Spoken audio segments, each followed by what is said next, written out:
long as I can. No, nigga, I slipped those up.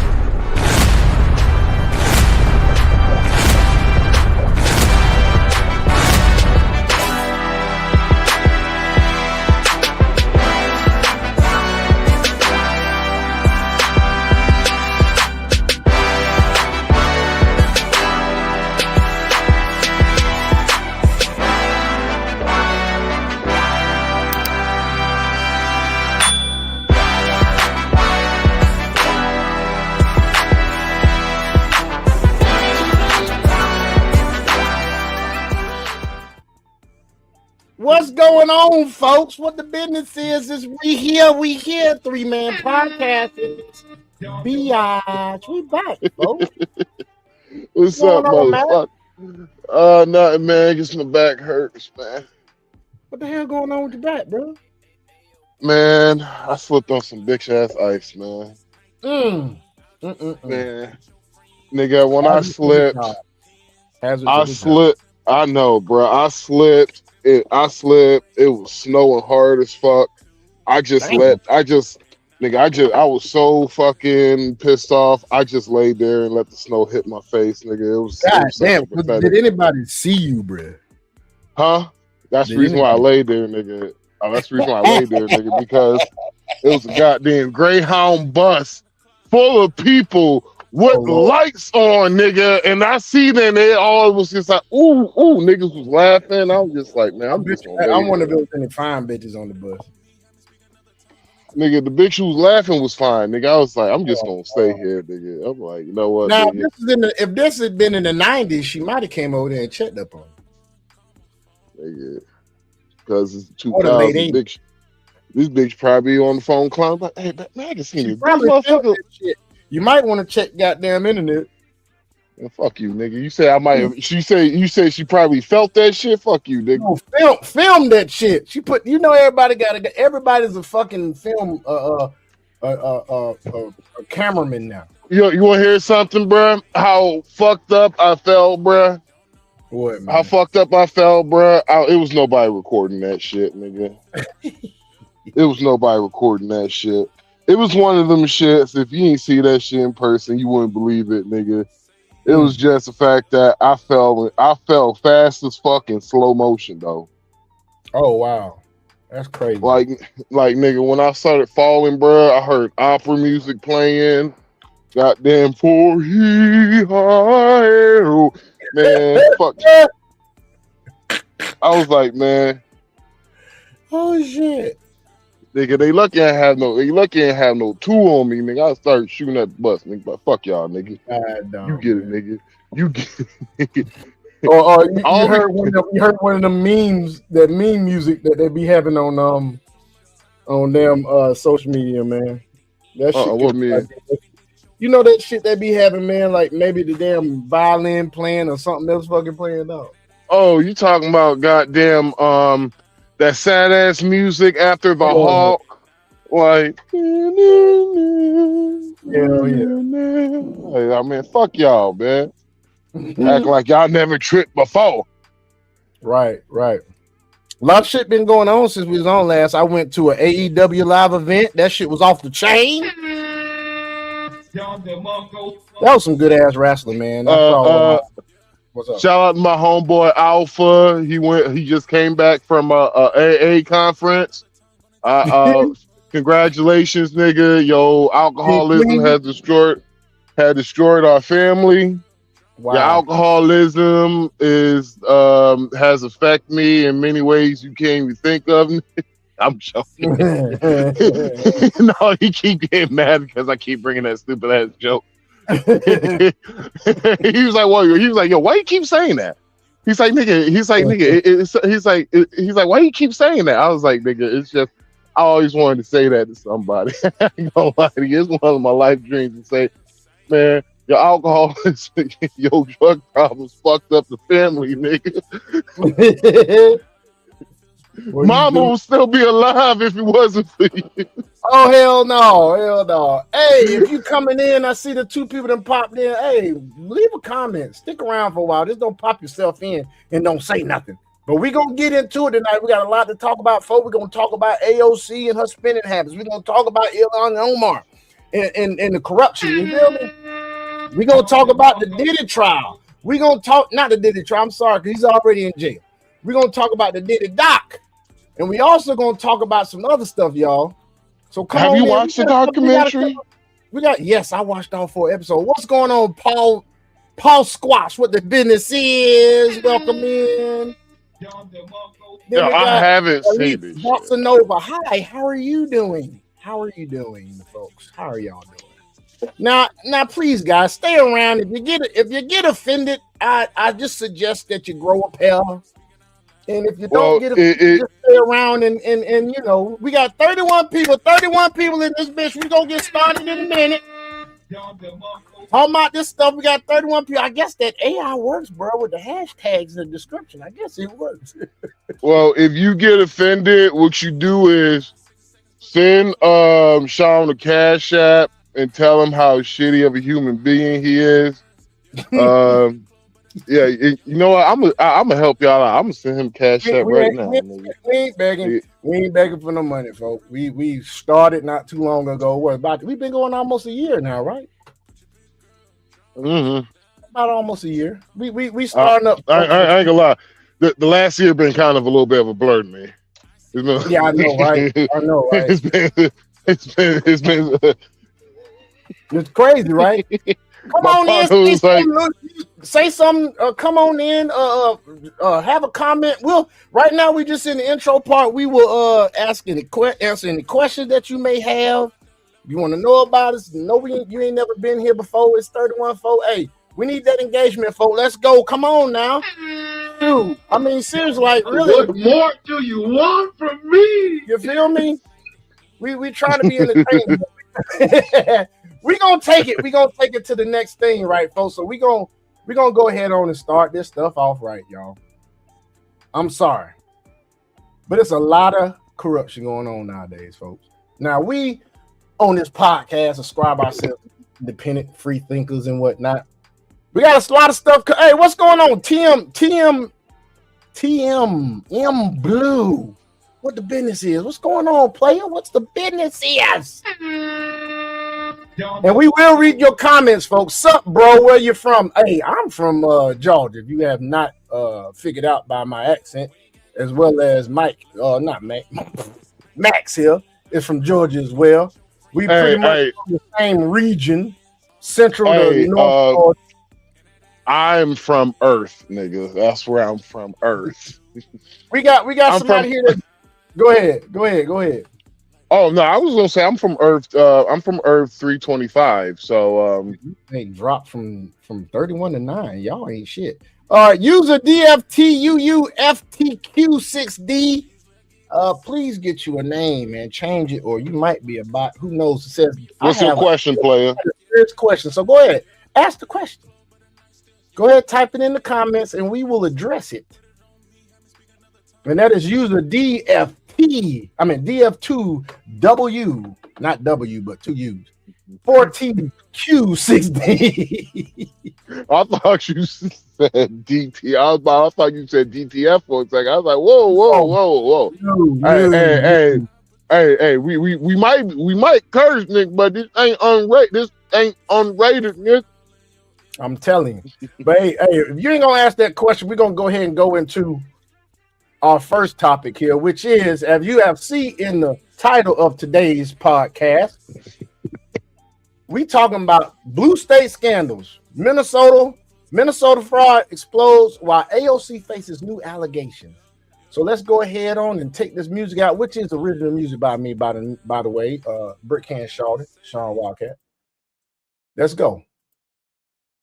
On a Monday morning, the glare of the spotlight now falling on Democratic Congresswoman Ilhan Omar. Questions popping up about what she knew and when about a massive COVID fraud scheme in her district. Talking billions, could be billions, at least 1 billion, could go higher. Mike Tobin's got more on that now. Mike, good morning to you. What do you have? Well, good morning, Bill. And as you mentioned, Minnesota Democratic Congresswoman Ilhan Omar has been in the crosshairs. She made the statement that there were insufficient guardrails to defrauded programs like Feed the Future. Speaking on Face the Nation. All right. So real quick. So Ilhan was asked about the fraud that's going on in Minnesota. And instead of her taking account, Yo, Sean. Yo, Mike doing that bullshit again. oh God.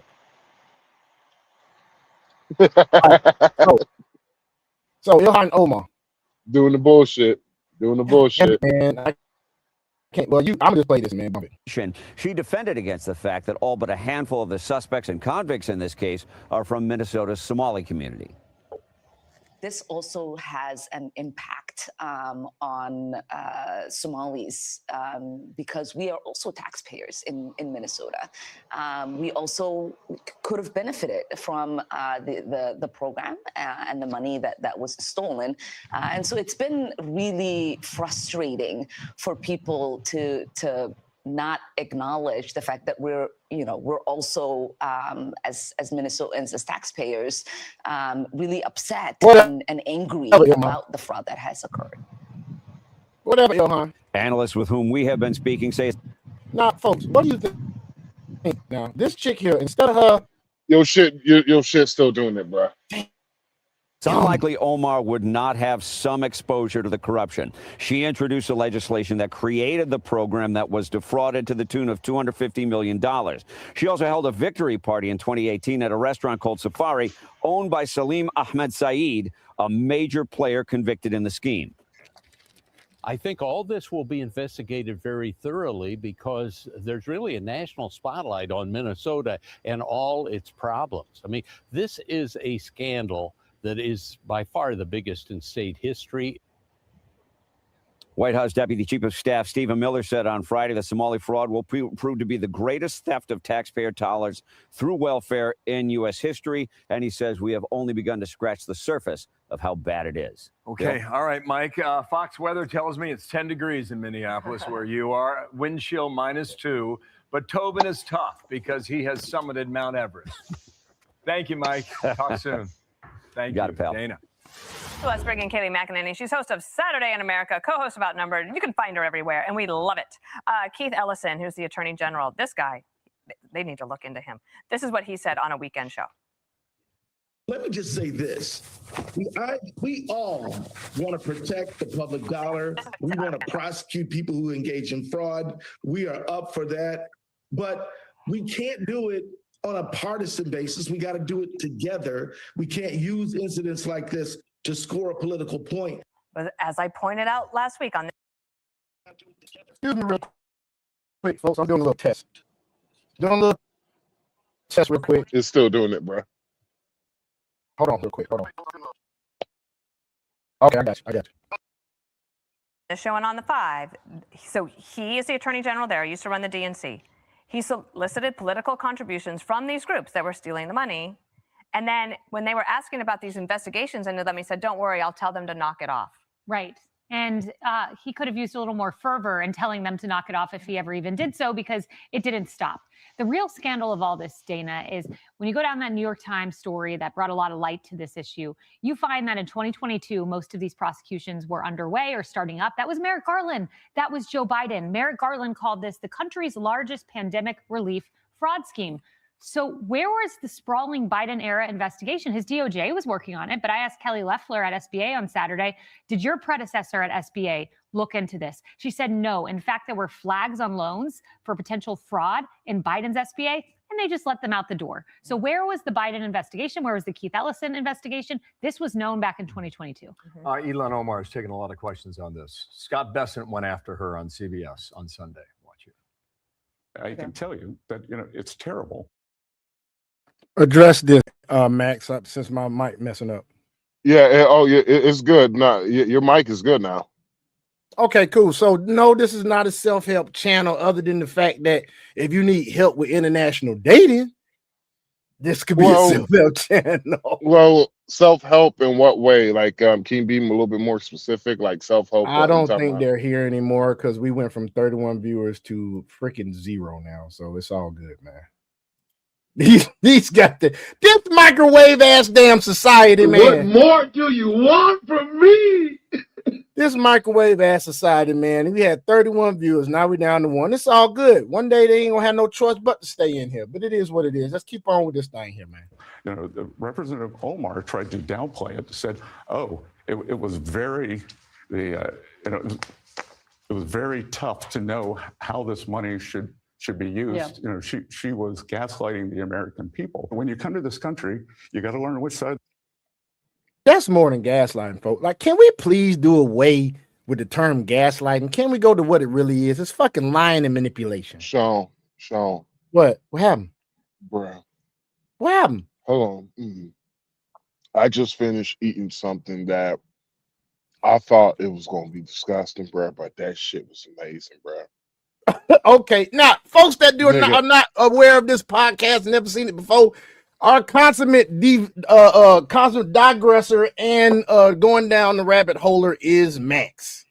Dog, nigga. He will do it every time, just so you get used to it. All right, carry on, bro. I'm sorry, y'all, bruh. I just ate sweet potato cheesecake, bruh.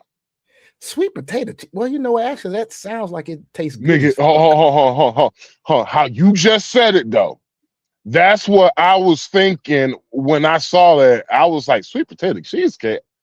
I gotta try this. But then you had to think about it, bro. Because first of all, when has sweet potato not tasted good?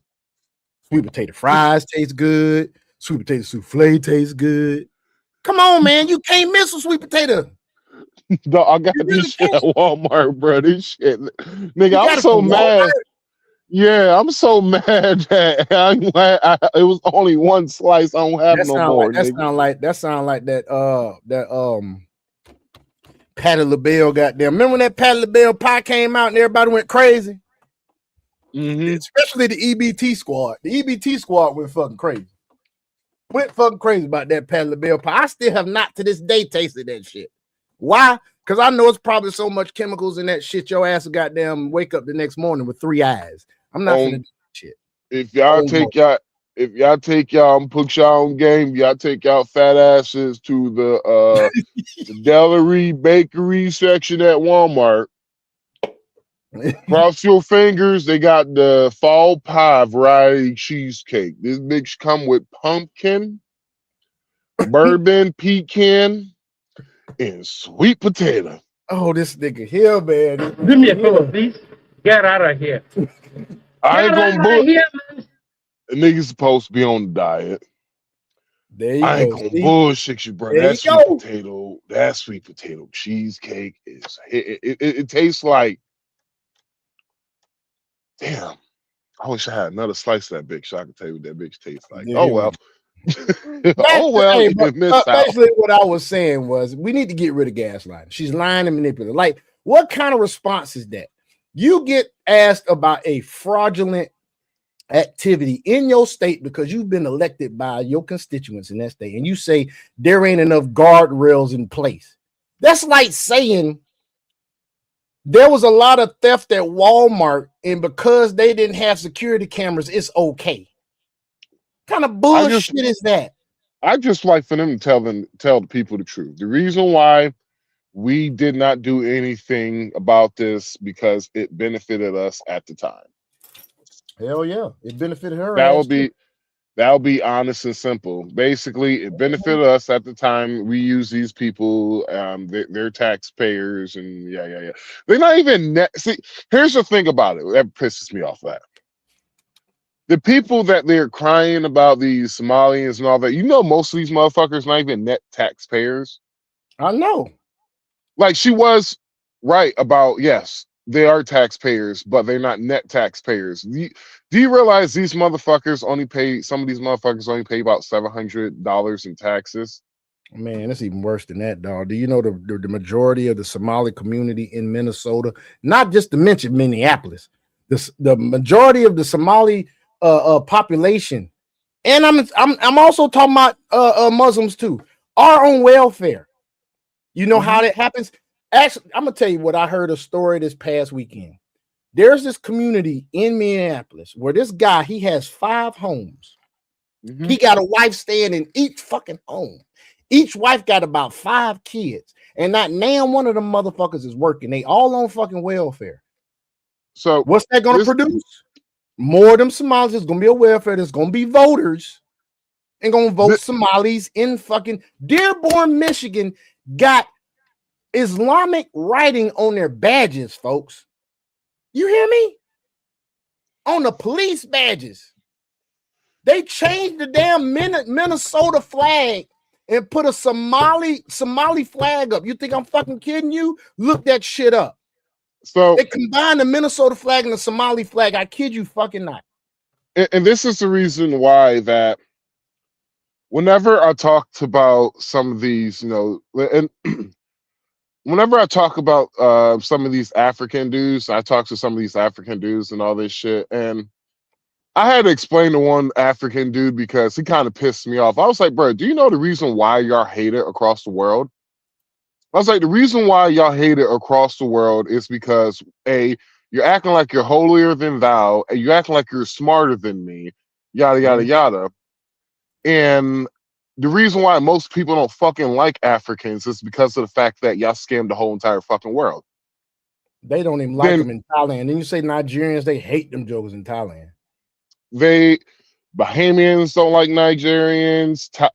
Thailand folks don't like Lao. Basically, that whole Southeast Asia area, not really a fan of Africans. Let's just be real.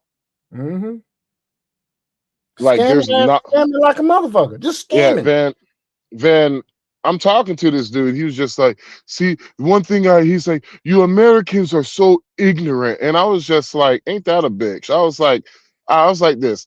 You realize you're a fucking African dude who's talking to me in English on an English platform, my bad, on an American platform, talking shit about America while living in America, but complaining about America. I was like, bruh, if I'm stupid, I'll be stupid, bruh. But you sound like the most ignorant motherfucker that ever existed, bruh.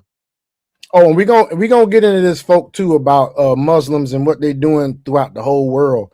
Like, they don't assimilate. And I was Yemen wasn't a Muslim country. Now it's a Muslim. Egypt is not a Muslim country. Now it's a Muslim country. They take over. They don't assimilate. So I kept it being with him. I was like, bruh, I don't have a problem with African women, but I'd have a problem with you African niggas, bro. You African dudes get on my fucking nerves, bro. I was like, you African dudes, and no offense to some of you, no offense, but some of you African fucking dudes get on my goddamn nerves because of the fact that you are some fake masculine weak bitches. This dude will talk all of that shit, but won't do shit to the fucking warlord who's fucking up his people and fucking his bitch. Shut your bitch ass up, nigga. You right, dude. They know who they can get crunk with, and they know who they can't get crunk with. I ain't seen an African dude yet that's gonna bust a grape. Nobody. They'll talk shit all day. They ain't gonna bust no grape. Now, there's like 2 African dudes that I fuck with on these YouTube streets. Like 2 African dudes I fuck with on the YouTube streets. One I had the chance to meet, I got a chance to know personally, over the lives. And 2, and the other one fucking agrees with me because he says the same thing. He was like, some of these African dudes would just be acting like these, they literally act like they're better than you, but in a worse state. And I kind of came to a conclusion is that a lot of these motherfuckers think you're weak because you are the descendants of the slaves that got caught. We got somebody, or they the descendant of the people that captured the slaves and sold them to the white man. Could be. I mean, that's be fair. A lot of black folk in this country don't understand that a lot of Africans, man, back in them days, when was that? The 16th century? When at the 16th century? 15th century, my bad. 15th century? They freaking no, it's not. 21st century is now, and we on 20,000. Okay, no, it's the 16th century. The 16th century, them jokers are selling us. Yeah, you have some colonizers that went in there and just took us, but they had a lot of tribes that captured other tribes and sold them because they didn't want their tribesmen damn sold, which you can't blame them for that shit.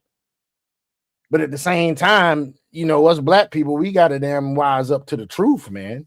Like 8% of the slave owners in the South were black.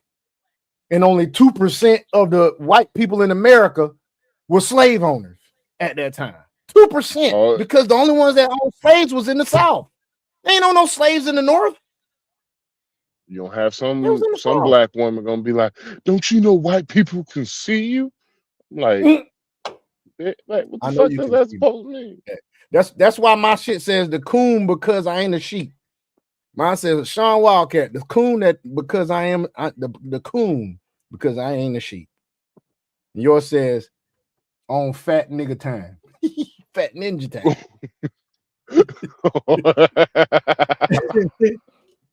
Hey, but let's continue on. We got I forgot I had that shit up to get to, dog. We got a lot to get to, dog. We have a whole lot to get to. Where's this at? Where did I leave off at? Right here? No. Oh, fuck it. Man, let's switch up. Let's switch up to the segment. We got a lot there used to run the DNC. He solicited political contributions from these groups that were stealing the money. And then when they were right here. Should be used. Yeah. You know, she was gaslighting the American people. When you come to this country, you got to learn which side of the road to drive on. You got to learn to stop at stop signs, and you got to learn the not to defraud the American people. And I'll ask you, anybody out there has visited another country? Let me ask you this: where can you go in this world where you can be on welfare in that country, live, get approximately $3,000 something a fucking month for EBT, get put up somewhere rent free for 6 months to a year? Well, name any place. Put it in the comments for the one of the two people that's there. Put it in the comments. Great Britain. Now, yeah, because they're so liberal, and you got the Muslims running that shit. Germany. London has a Muslim mayor. They also have adopted halal food in most of the schools there now. And you have some schools in London that have no British or natural born students whatsoever. But we will get into that later. Let's continue on. Interpret that for you. I'll translate it. He's saying no excuses here. No excuses. And especially when it was actually some of the defendants' lawyers who said it was like they were filling the cookie jar up, and like they knew people were stealing out of the cookie jar, and they just kept refilling it and refilling it and refilling it. And I think Scott Bessent makes an important point there. You know, we love immigrants who come to this country, but we need an assimilation process. We need a fervor. You could have your own culture, that's fine, but a fervor for the American dream, a love for this country, an appreciation for taxpayer dollars, an appreciation for the values that bind us together despite our different cultures, backgrounds, languages, etc. I think that's an important point you've heard Bessent make, Stephen Miller as well. So for y'all that don't know, this is how they do that shit. So you come into America. Now, it's been they say it's been thousands of immigration fraud. Like Ilhan married her brother to get him over here. Then she ended up remarrying. He has fled to Great Britain, by the way. So he's not in the country no more. Wonder why. So they come over here. They get their family over here. When did he fled? When did he flee? I can't remember, man, off the top of my head. But he did. I've looked that up. This is not hearsay. So he fled right before, I want to say it was right before she went for her bid for a congresswoman. That's when he fled. So he wouldn't get her in trouble. So what they do is they bring their family members over here. They get into the system. Now what they're doing is because they're more organized than black folk, they will vote people in.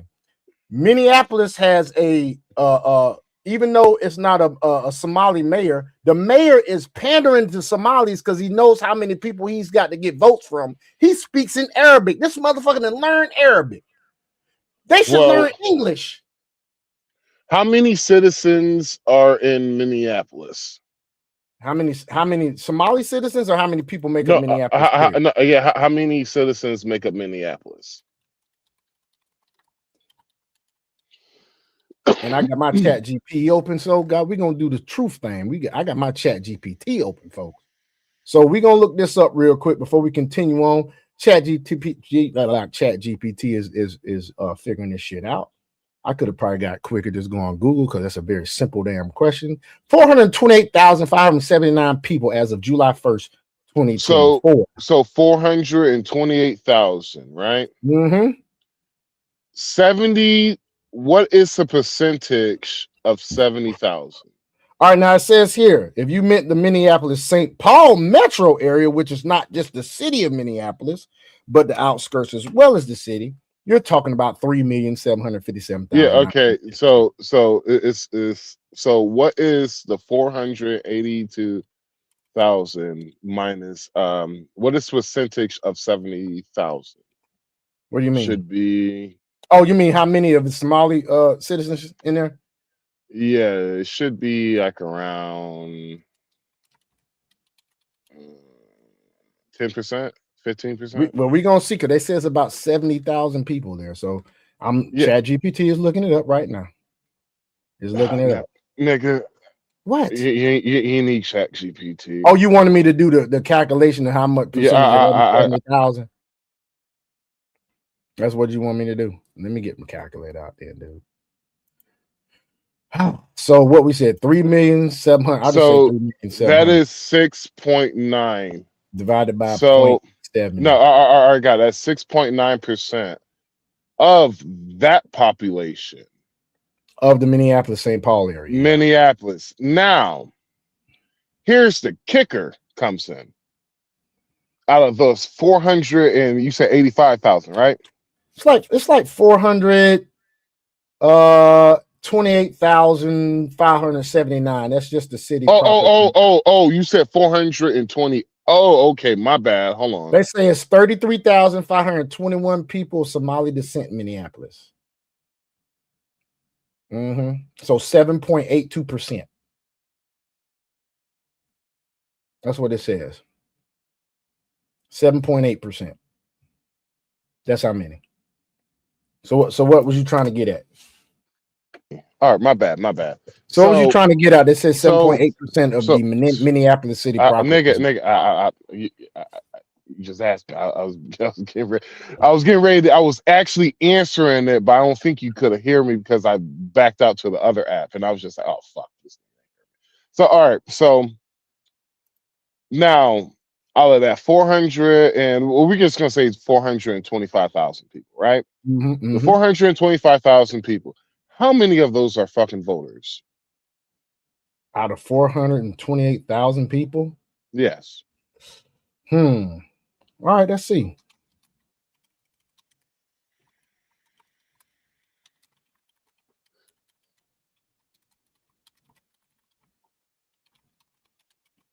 That's something you actually got to ask ChatGPT, because we don't know for sure. That's something you got to take into consideration. Kids, teens that ain't ready to vote yet. So out of that 428,000 people, ChatGPT is looking up voter registration. It's going through all this stuff. It's looking through voter data, estimates, all of that stuff. And folks, it don't take much to fact check shit. Matter of fact, anytime you hear anything on the news, fact check it. It don't take long. You can use ChatGPT. They even got an app now that you can dictate into ChatGPT. You ain't got to type shit no more. That's true, but called Flow, and it's free too. Yeah, Flow is free. By the way, folks, welcome in Crypto Dragon. What's going on, y'all? Hopefully, y'all are having a good evening. Yeah. So right now, it says registered voters of the city of Minneapolis make up about 252,980 that are registered voters. People who actually voted the most recent municipal election was 147,702 ballots that were cast on November the 4th, 2025. Now, hold. You said how much? 147,000 people voted in about 147,000 people fucking voted. Out of 252,980 registered voters. So it's a little over half. The reason why you will pander to a certain group is because they will favor you. And when you get favor, so all of those Somalians, I'm going to say half of those, I'm going to say about 35, I'm going to say about, you said 24,000, 27,000 or 35,000 earlier? I said it was 30. 3,521 of Somali or I think it's more than that, but I think it's 70,000 people in Minnesota period are Somali, but only 30. Yeah. It's 70,000. So we're gonna say about, let's say 35,000 people are Somalian. Let's just say those Somalians voted. That is a fucking damn near a fourth of the voting the voters in that last mayoral election. It's getting so bad in Minneapolis, right? Like I said, and when you have to pander to a certain population that you change the state flag from what it was to a rendition or a representation of the Somali flag, that's a fucking problem, people. We are the greatest nation in this fucking world. And you telling me most of these states in our nation are bigger than the nations these people come from. You got me? They say it's 30. Hold on, it says here. Let me see if this thing shows. So 11,525 Somali voters, bro. Out of 147,000 votes cast. That's a pretty good amount. That could swing an election. Yeah, that's a significant number. That's very significant. Very significant. So these motherfuckers will continuously pandering to these motherfuckers, and that is a big fucking problem. Like, bro, like I just be real with you, bro. Like, we travel to other countries. I love the Dominican Republic, but I'll be losing my mother flipping mind if I go to Dominican Republic and complain. Oh, I don't like it here. Oh, it's too hot. Why the fuck did I go there if it's too hot? Exactly. They complain just like our president said. They complain, they bitch, they complain. You came from a country that ain't shit. Dude, if you look at the stats of Somalia, out of 100, they are 180. They're ranked 180th when it comes to fraud and corruption. They are one of the most corrupt countries in the fucking world. Like the funniest shit is, bro, is that I remember growing up and motherfuckers assimilating themselves into our culture. Like, I know Asian dudes with country accents, bro. Like, I know Asian dudes, you meet them, and they be like, now, how you doing there, partner? You doing there good, buddy? Yeah, I know a couple of them that's like that. Yeah, country's a motherfucker. Freaks you the fuck out. Like, shit. One of my partners lives in Jamaica. White dude. His kids talk with a Jamaican accent. Most adorablest thing you will ever see in your life.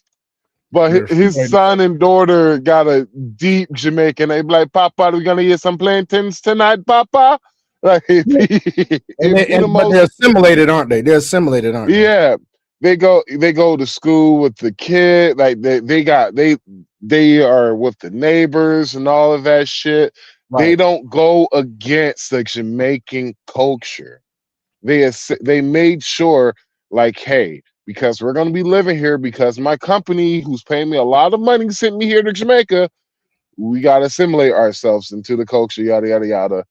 And they love it there. You know, they rich motherfuckers in Jamaica, but they love it there.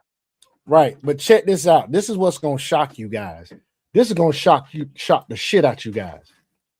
As of December 2025, Minnesota has 5 state legislators of Somali heritage. You have Senator Omar Fateh, who just recently ran for the mayor of Minneapolis. Excuse me, he did not win. You got Senator Zainab Muhammad in District 63. Then you got Minnesota House has 3. Representative Muhammad Noor, Representative Samakab Hussein and Representative Anquam Mohamud. That's how many you have just in the state legislature. Do you know what that means, folks? That means when it comes to anything dealing with laws in Minnesota, we're not even talking about in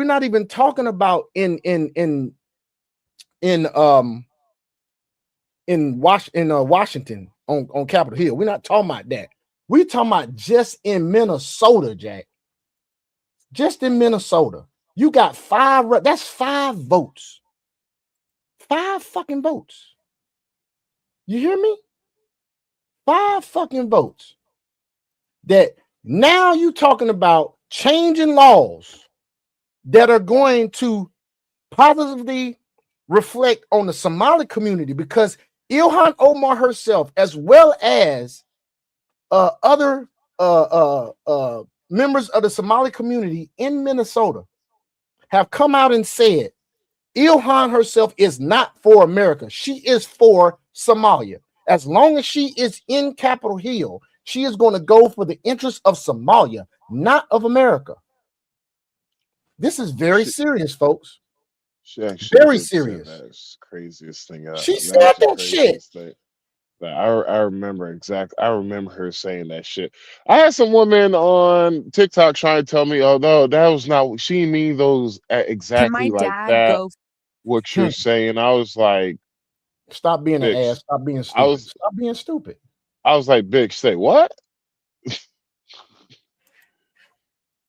They need to stop being stupid, dude. They just need to stop being stupid. And so if you think I'm lying about this shit, I'll goddamn show you. Allah Akbar.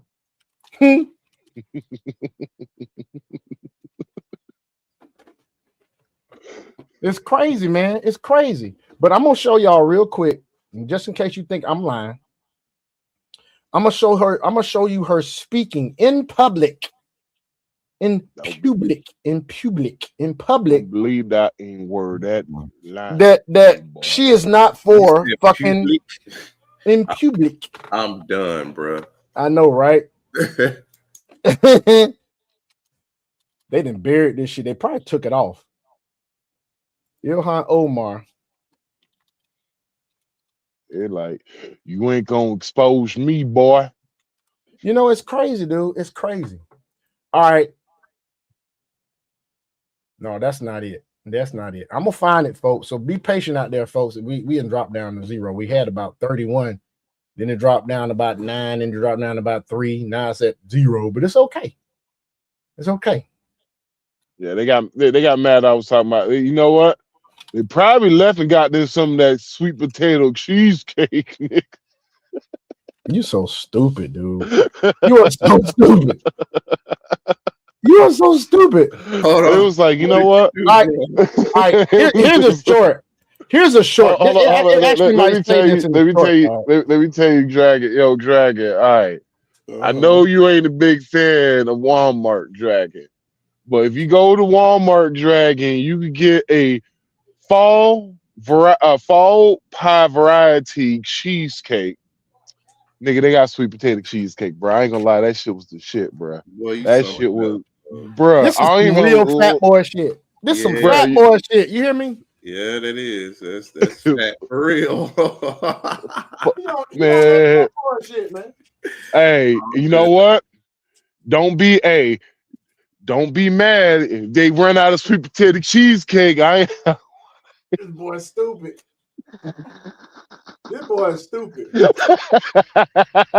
This boy real dumb, man. He is he's superficial dumb with it, dog. He really is. I told you, nigga, I was a side baby, bro. I told.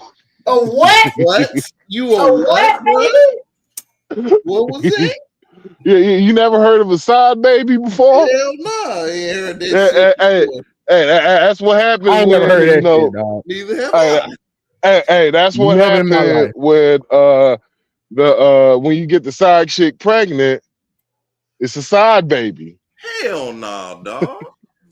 That boy, that's stupid, man. Why would you say that about yourself, man? Nigga, I'm joking, nigga. I was a side baby, nigga. I knew my daddy. I'm glad you did. Shit. And my daddy lived with my mama for a couple of years, so fuck y'all niggas. Like that nigga Max said he's a side baby. Nah, nigga, but I know a couple of motherfuckers are. Man, you dumb. You super dumb. Something else. Hey, let's go ahead and play this though, man. Listen to this shit. She's saying she wants to fix everything here and she wants to go back to Somalia. Did you see this? No. Okay, watch this one here. This is in her language and being translated. Go for it. In jidadkeennii aan wada dhisano anigu waan ahay gabar Mareykanka laga doortay oo Congress-ka Mareykanka ku jirto laakiin waxaan ahay gabar Soomaaliyeed gabar idinku jinsi ah gabar idinku af ah gabar idinku diin ah oo hadde qof iyadoo da'yar wadankeedii laga kaxeeyo wili xiise u qab. She says she misses her country and wishes to live there. Are you fucking crazy? I mean, you know what? Okay, you wish to live there. Deport her ass. So she's speaking Arabic, right? She's speaking Arabic, right? Somali, it's Arabic, but it's. I'm about to say, man, I ain't gonna say it. Dialect, I ain't gonna bro. say it. It's a different dialect. It is Arabic, but it's Somali Arabic. And here we go, folks. After we see this shit, we're gonna look up facts on Somalia. I ain't gonna say what I want to say. You're gonna sit there and say, "Oh, Trump's racist for saying what he said about Somalia." He spoke fucking truth in facts. You don't believe us? For the one person that's in the audience, you're gonna see for real tonight. Let's go. What? For a person who's been on that side of Africa, I'm gonna be real with y'all. Ain't what you think it is, bro. Damn sure ain't. I'll be 100 with you. I was in a African 5-star hotel in. Oh my God. Oh, what's up? Shit, nigga. I would like if you know about Savannah Suites in downtown Atlanta. Nope. Don't know. Nigga. Shitty hotel. Hey, can you go get me a soda? Did you see this one, Biddy? She's saying she wants to fix everything here. But you said Savannah Suite. So let me ask you this. Let me see if I know what you're talking about. So you saying the 5-star hotel in wherever you was at is kind of like a 2-star here? Is that what you're trying to say? Yes. Okay, I kind of. So in other words, that shit was like a roach motel. Nigga. It was. It's like upscale. It's like an upscale 2-star hotel in America, base. It's like an upscale 2-star. Now, folks, don't get us wrong. There's plenty of what you see on media about Africa. They don't show a lot. Like if you go to Lagos, you go to fucking Abuja in Ghana. Lagos is in Nigeria. You go to Kenya, Durban in South Africa. You go to Nairobi in Kenya. It's some nice cities. They got nice parts. Just like over here, they got nice parts. They got bad parts. So the media show you the villages and all that other bullshit. But if you look at Somalia, ain't shit over there. It's nice. It's all fucked up. East Africa. Ain't nothing over yonder. That Eastern Africa outside of Kenya, I'm straight, bro. Fucked up. I'm good, nigga. It's like this. I will rather drink Flint, Michigan water to take another trip over there. Are you for real? Wait a minute. Get out of here. Put his mic closer to me. Get out of here, man. Did you really just say that you would rather drink Flint, Michigan water than go over there? That's some real shit. Yes, he said. Bruh, I will. It is 0 degree. My bad. It is -2 right now. I will rather walk a mile butt naked than to ever visit back to that motherfucker ever again, bro. What about Jerusalem, Tanzania? I haven't been over there. I just been on that eastern side. And that eastern side, I want to go to Tanzania because I didn't heard some things about Tanzania. I want to go. I want to see what they say. I'm like, if it's like this, if ICE come and pick my ass up and deport me over there, I'm gonna be very sad. They're gonna have to drag me out this big. They're gonna have to sedate me, nigga. Fuck it. They're gonna have you gonna have to kill me, nigga. Fuck it. I will rather die than you think you deporting me, bitch? You stupid. Hey, but let's keep going, guys. We got a lot to get to. Let's go. Congresska Maraykanka ku jirto. Laakiin waxaan ahay gabar Soomaaliyeed, gabar idinku jinsi ah, gabar idinku af ah, gabar idinku diin ah. I bet she got. I bet, man, she sound like she get that fire head, boy. Hey, I'm trying to tell you, she sound like she's still that thing. I'm like, I ain't gonna lie, for like a good 5 minutes, a good couple minutes, I thought, man, this bitch talking dirty, boy. Hey, she got high cheekbones. Remember what we said about high cheekbones? Yep, that's true. She got high cheekbones. Shut your ass up about that. And her eyes are always glossy. But let's continue. You know, this nigga text me one time with that shit. He was like, yo, look at this bitch. High cheekbones, wet eyes, big lips. You know what that means? I was like, I'm over here like, no, I don't. Actually, I don't know what it means, nigga. So, folks, if you don't know what he's talking about, you could tell how let's just say how viscous a woman can be by looking at her the amount of lubrication of her eyeballs. And the high cheekbones will tell you about the fit of her womb entrance, if I say it like that. This nigga started doing football chants. Look at her. Hey, clear eyes, full hearts, can't lose. She a freak, bro. Wait a minute. Hold on. Tell me why I'm just now noticing y'all tags for the show tonight, and that shit is hilarious as fuck when you read it all out at once. If you read it all together, the coon because I ain't a sheep on Fat Ninja Time is fucking hilarious. We on one tonight. Fuck that shit. I see. My thing is this: we ain't monetized yet, so you can't demonetize us. So fuck you. Let's go. Wadankeedii laga kaxeeyo wili xiise u qabto in maalin wadankeedii ay ku She wishes to live in that country, and once again, guys, I can't get over the noolaato oo dadkeedii wax ay la wadaagto. This is not even the worst part, y'all. There's another speech where a guy is saying that she is for Somalia. She is not a representative of America. As long as she's in Congress, she is for. I'm telling you, it's out there. Do the research. Marka alxamdulillah waxaan rajaynayaa aniga iyo ilmahayga in aan hadde ku barbaariyo iyagana ilmahooda ay ku barbaariyaan dhulka. Okay, if you got a wish that you want to raise your kids there, take your ass back there now. Take your ass over there now. Aniga aan ku soo koray taasna haddii ay suurtagelayso waa hadda shaqo badan inaan wada qabanaa hadduu ilaahay yiraahdo oo aan ka dhignaa dhulkeena dhul barwaaqadiisa dadka oo dhan ay dareemi karaan oo ay arki karaan oo ay ka wada faa'iideysan karaan. Did you see this one? So, folks, if you didn't know, Somalia, there's a percentage of their GDP that is dependent on remittance. If you don't know what remittance means, it means citizens or people that are identified with the country that is international send their money over to Somalia.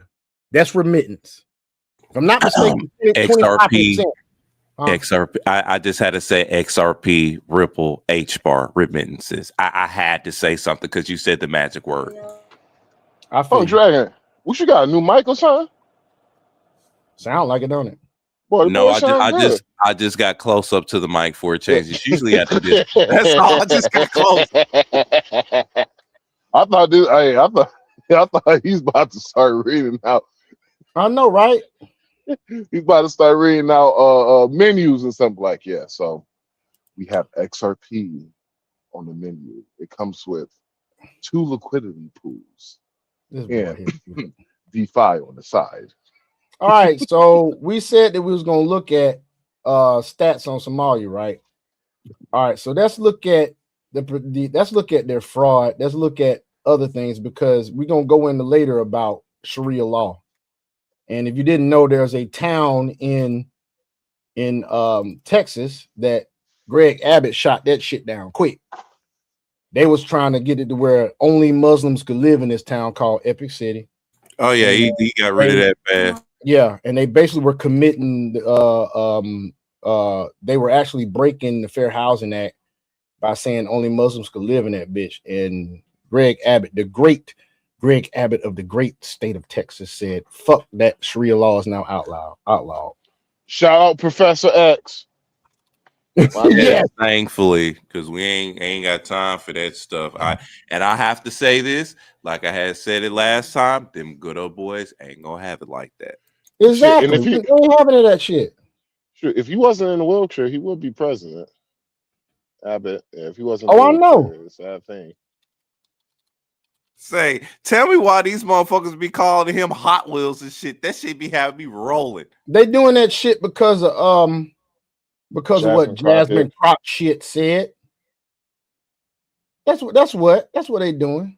Yeah, they call him real quick, folks. This is what people are talking about when they talk about the fraudulent activity in Somalia. Okay, this is what they talking about. Let me get past this fucking ad. I gotta go ad free. This shit's crazy. Wait till I hear the fraudulent shit they doing in Chicago. Money intended for social services has been allegedly siphoned indirectly into the pockets of the Somali terrorist group Al-Shabaab. Somali immigrants in Minnesota have reportedly been abusing systems meant to help the most unfortunate among us, including the latest federally funded autism services. The autism fraud scheme reportedly amassed $14 million through Medicare claims for services that were never provided, involving kids who never had autism. And the Somali immigrants behind this web of schemes have allegedly stolen billions from taxpayers, much of the money going back to the Somali government, where it would then end up in the hands of terrorists. Manhattan Institute investigative reporter Ryan Thorpe was one of the first exposing the schemes for their ties to terrorism. With us now, Ryan, a line from your story stuck out. The largest funder of Al-Shabaab is the Minnesota taxpayer, and you cite an unnamed source for that. What is the evidence that all of this money that was taken and the billions upon billions of increased funding in Minnesota for social services ended up in Somalia? Well, billions of dollars of government welfare money is missing in the state of Minnesota. How do we define missing? Well, the fraud is so bad that the U.S. Attorney's Office has come out and indicated that they believe their entire government programs, where the fraudulent claims outstrip the legitimate ones. There are cases where indictments have come down or guilty pleas are already in to the tunes of hundreds of millions of dollars that were fraudulently obtained, filing false claims alongside doctored paperwork. And the indictments are continuing to come. And the U.S. Attorney's Office has made very clear that this is a network of fraud schemes stacked upon fraud schemes, and that while the true dollar figure in terms of stolen funds at this point isn't quite clear, it's safe to say that we're talking about billions of dollars. Okay. It's pretty wild, some of the things that you lay out, including one group called Feeding the Future that went from getting $3.4 million in 2019 to $200 million 2 years later. They grew faster than NVIDIA.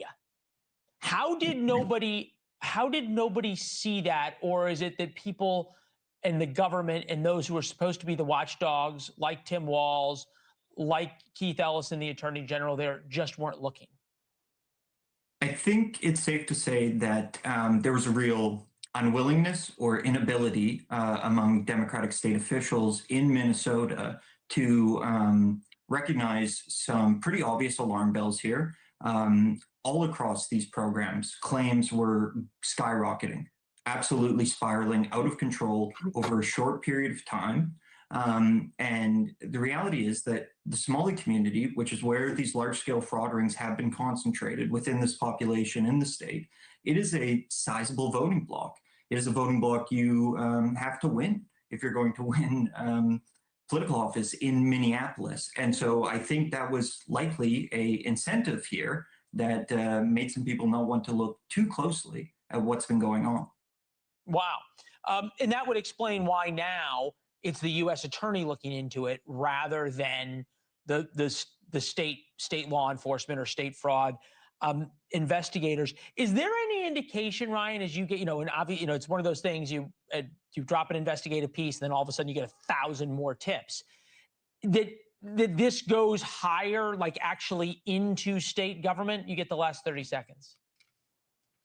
I can't confirm that. So I don't want to get out in front of my skis here. What I can say is that this story has generated additional tips, and it is something that we are continuing to look into as we push forward with our efforts to expose the fraud rings that have been taking advantage of the generosity of Minnesota taxpayers. Yeah, stunning also how little pickup this has gotten around the country in terms of the rest of the media. Applaud your guys' continued work on it. Ryan, come back and talk to us as you uncover more, all right? Excellent. Sounds good. Thank you for watching. Subscribe below and download our News Nation app right now on your phone.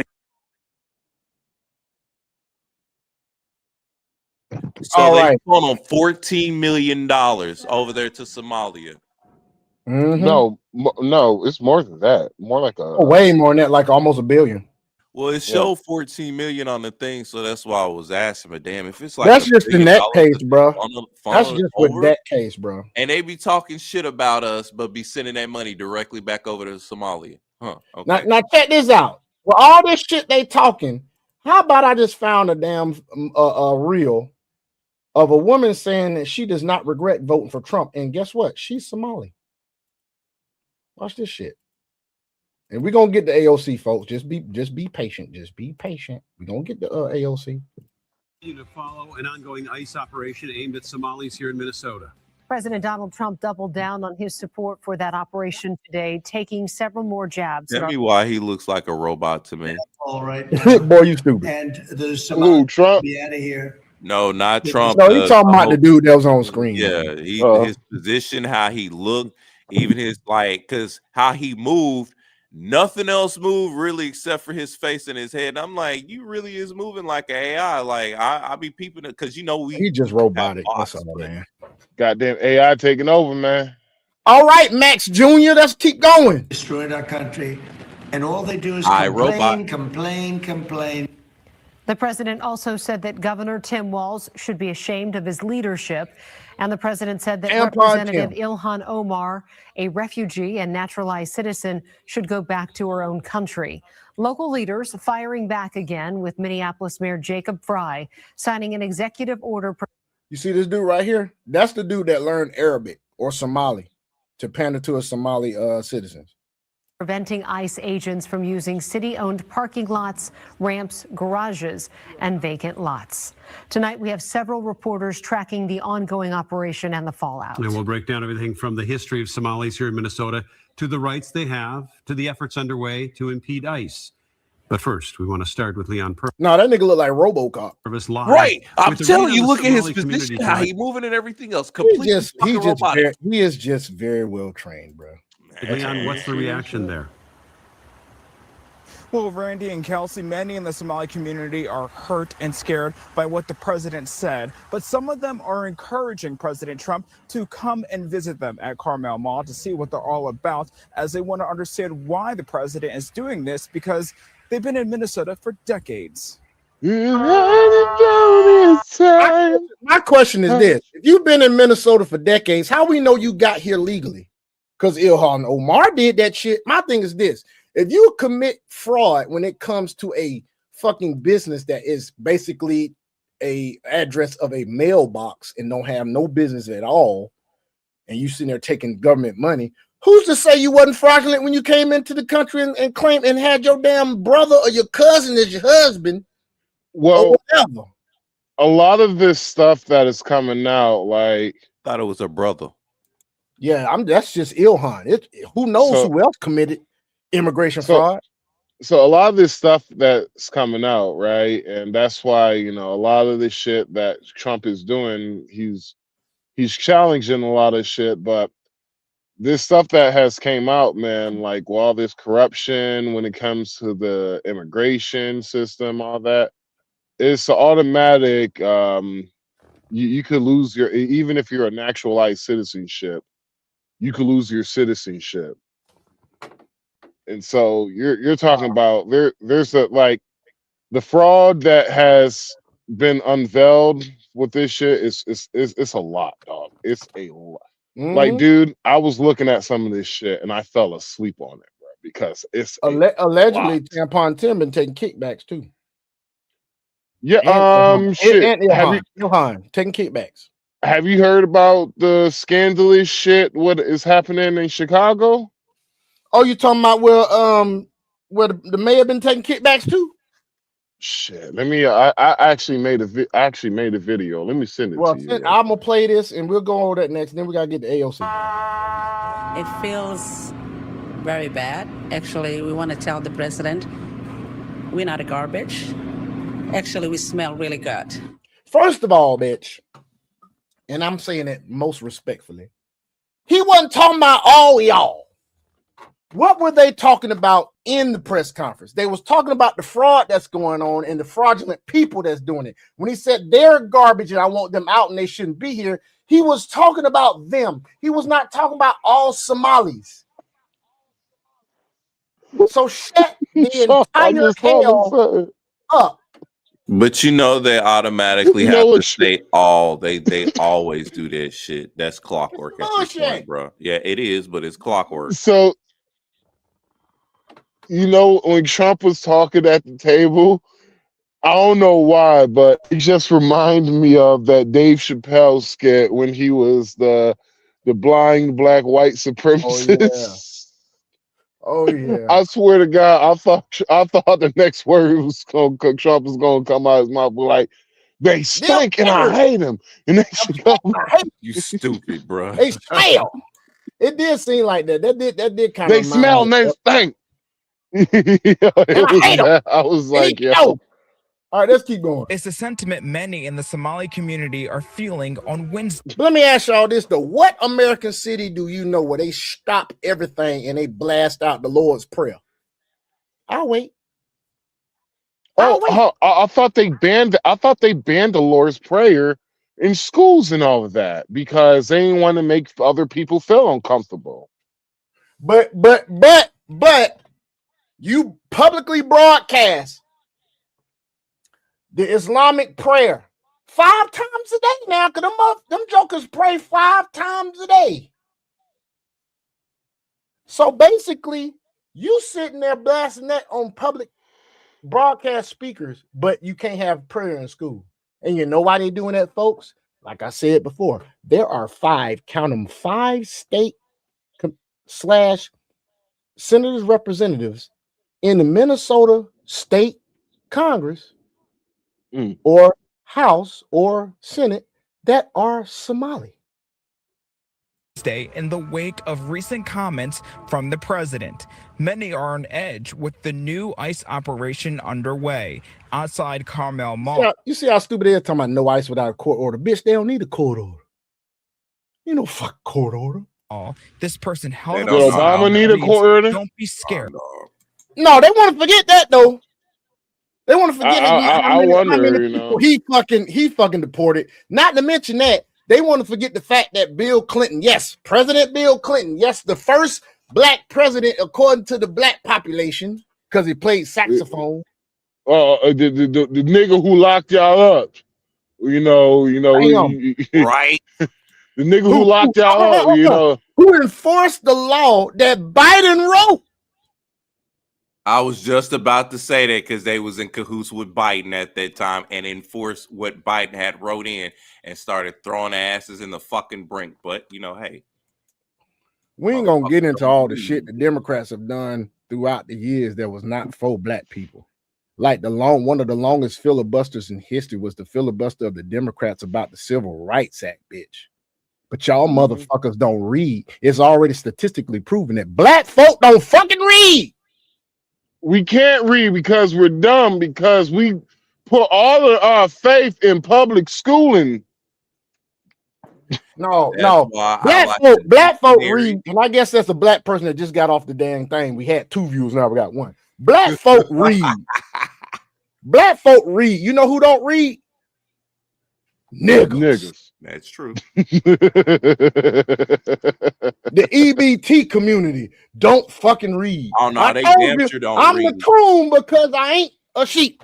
because they be doing oxymorons like crazy, bro. And I'm like, what the fuck wrong with y'all? And I'm like, you know what? I know exactly what it is. I ain't got a question in regards to that. You know what I'm saying? Last time I checked, dog, a raccoon was really motherfucking smart. So you call me a coon. So I was on a live, and they started talking smack about Republicans. I was like, wait 1 second. As a Republican, Republicans ain't all that bad.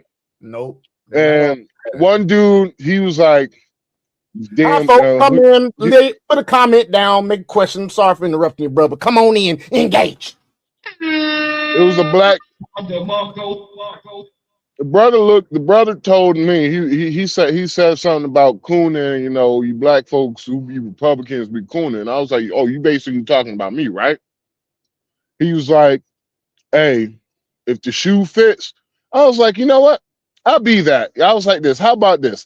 I'll send this live $100 if you could do me this favor. Tell me what year, what month, what day that the Democrats who basically love black people so much that the Democrats literally shut the government down. Not only shut the government down, but put their livelihoods at risk by getting arrested, going to jail, just for trying to get black folks reparation. And please tell me what year that was. And I got the Cash App ready. Art, I just all I gotta do is just press the thumb. Can you just tell me what year that was? Bet you ain't never knew the year because this shit ain't. I was like, oh wait, it didn't happen. Shit ain't fucking ever happen. Guys. So I was like this. So since the Democrat loves y'all niggas so much, why are they doing the most for the group that's replacing you? Dumbass. That's a good question. Very good question. You can actually look up in historical data where Republicans, yes, I said it, Republicans passed some laws that were for black people that the Democrats were against. God damn it. Yeah. And I asked her, hey, I was like, I will send this live $100. I was like, dog, you can look at it right now. I got the $100 ready. Black folk right to vote. Look it up. Republicans passed that. It was because of Republicans that it passed. Look it up. Look how many Democrats voted against it. I ain't got to tell you the answer. You got every piece of information at your fingertips right now. You, Mr. Two People in the daggum audience right now. You got all the information you need at your fingertips. Hell, you ain't even got to type the shit no more. I'm still waiting, y'all. Get onto your damn phone. Go to whatever AI app you got. Claude, Chat GPT, Gemini, Siri, Grok, DeepSeek. Just pick one. Flip a quarter. Who gives a fuck? Pick one. Then you go get Flow. You don't even have to get Flow. All the motherfuckers got an audio feature where you just talk right into the motherfucker. And ask that, what year during a congressional vote did the Voters' Right Act for black folk to vote? What year was that? Now, can you please give me the number of Democrats and Republicans that voted for this bill to pass? That's all you got to do. But no, we won't do it. You know why? Because black folk don't read. Yep. What you mean? Who said I can't read? I can't read too. But we getting on topic. Look at this. Okay, let's keep going. Fuck that shit.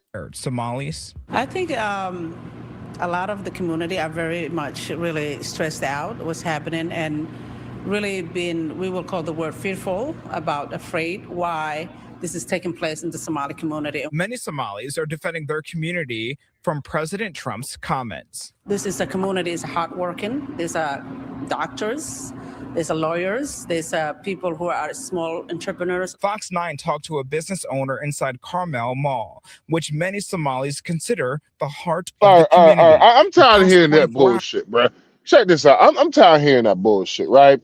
Because one thing I have realized throughout, I have realized even more throughout the whole Trump administration is how much help the immigrant community gets over actual multiple generation citizens. I give you one. Do you know the reason why a lot of Indians own hotels? Because back in the day, Indians were able to get some form of a loan, right? To get a loan, and once that loan was paid off, do you know what they do? They would give it to the member of their family who's been working with them. On paper, they would give it to them away for like $1. Then once the money is paid back, what they will use is basically once that loan is paid off, they get another loan, get another hotel, give that hotel to one of their family members for $1. Then they continues the cycle, continue the cycle. Then one day, majority of the hotels in black neighborhoods are fucking owned by Indians or Pakistanians. But all us foundational black Americans keep voting for them damn Democrats. And my problem was I never had free health care. Me either. I don't know about you, Sean. You never had free health care. Drag, you ever had free health care, Sean? No, and I don't want it. The closest I ever got to free health care was I used to be married to somebody in the military that was on TRICARE. Shit still ain't free. Yeah. You have it. So my problem is that my girl, her auntie was on a tourist visa, and she had free health care inside of New York. Damn. Then when she got off that free health care because the time ran up, she went to California and got free health care in California. Damn. I can't get mad at her because I can't hate the player. I gotta hate the game. Say that again, player. Can't hate the player, gotta hate the game. And I can't get mad at her because she knew the game. She knew the loopholes to the game. No, you can't get mad at her for that. Then y'all kept allowing this shit to happen to where, dog, I guaranteed in the next 30 fucking years, we're going to see the effects of all of these. We're going to see the effects of all of the legal immigrants who got free health care. Well, my bad. We're actually seeing a good amount of the effects of the illegal immigrants getting free health care because of the fact that look at the prices of fucking healthcare premiums now. Shit's crazy. And they want to blame it on the stoppage of the ACA subsidies. No, it's like not. You do realize that the ACA subsidies what had this shit so fucking expensive. You know why? They were paying the shit straight to the insurance companies. You know good and well the money coming in, you're going to do everything you can to keep money coming in, right? Am I right? Am I right about it? Absolutely right. Yep. Because that's supply, you got demand. Supply and demand. And the problem I have is that, and that's the reason why I can't talk to some of my friends who are legal immigrants, not illegal, but legal immigrants. And I literally say the same thing. How can you be so fucking dumb to align yourself with people who didn't do the same shit that you did? You complain about working for fuck ups at your job, but you have no problem aligning your allegiance with people who fucked up their way coming into the country. Can't make this shit up. That's the reason why I say we are done fucking. Hey, United States, it's fucking done. It's a fork. Stick a fork in this bitch, man. We might be done. Stick a fork in us. We are fucking cooked. I'm gonna tell you like this. If it hadn't been for President Trump winning this last election, who, by the way, I used to hate this motherfucker. I don't know why. Now that I'm awake. I know why. But I used to hate this motherfucker. But before I hated this motherfucker, guess what? I like this motherfucker.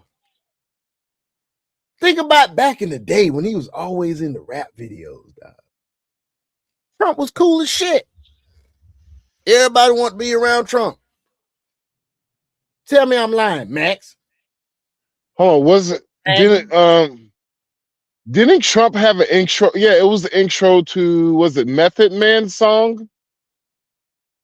Yeah, it was the intro to, I think it was the intro to Method's Man album. Let me ask y'all this.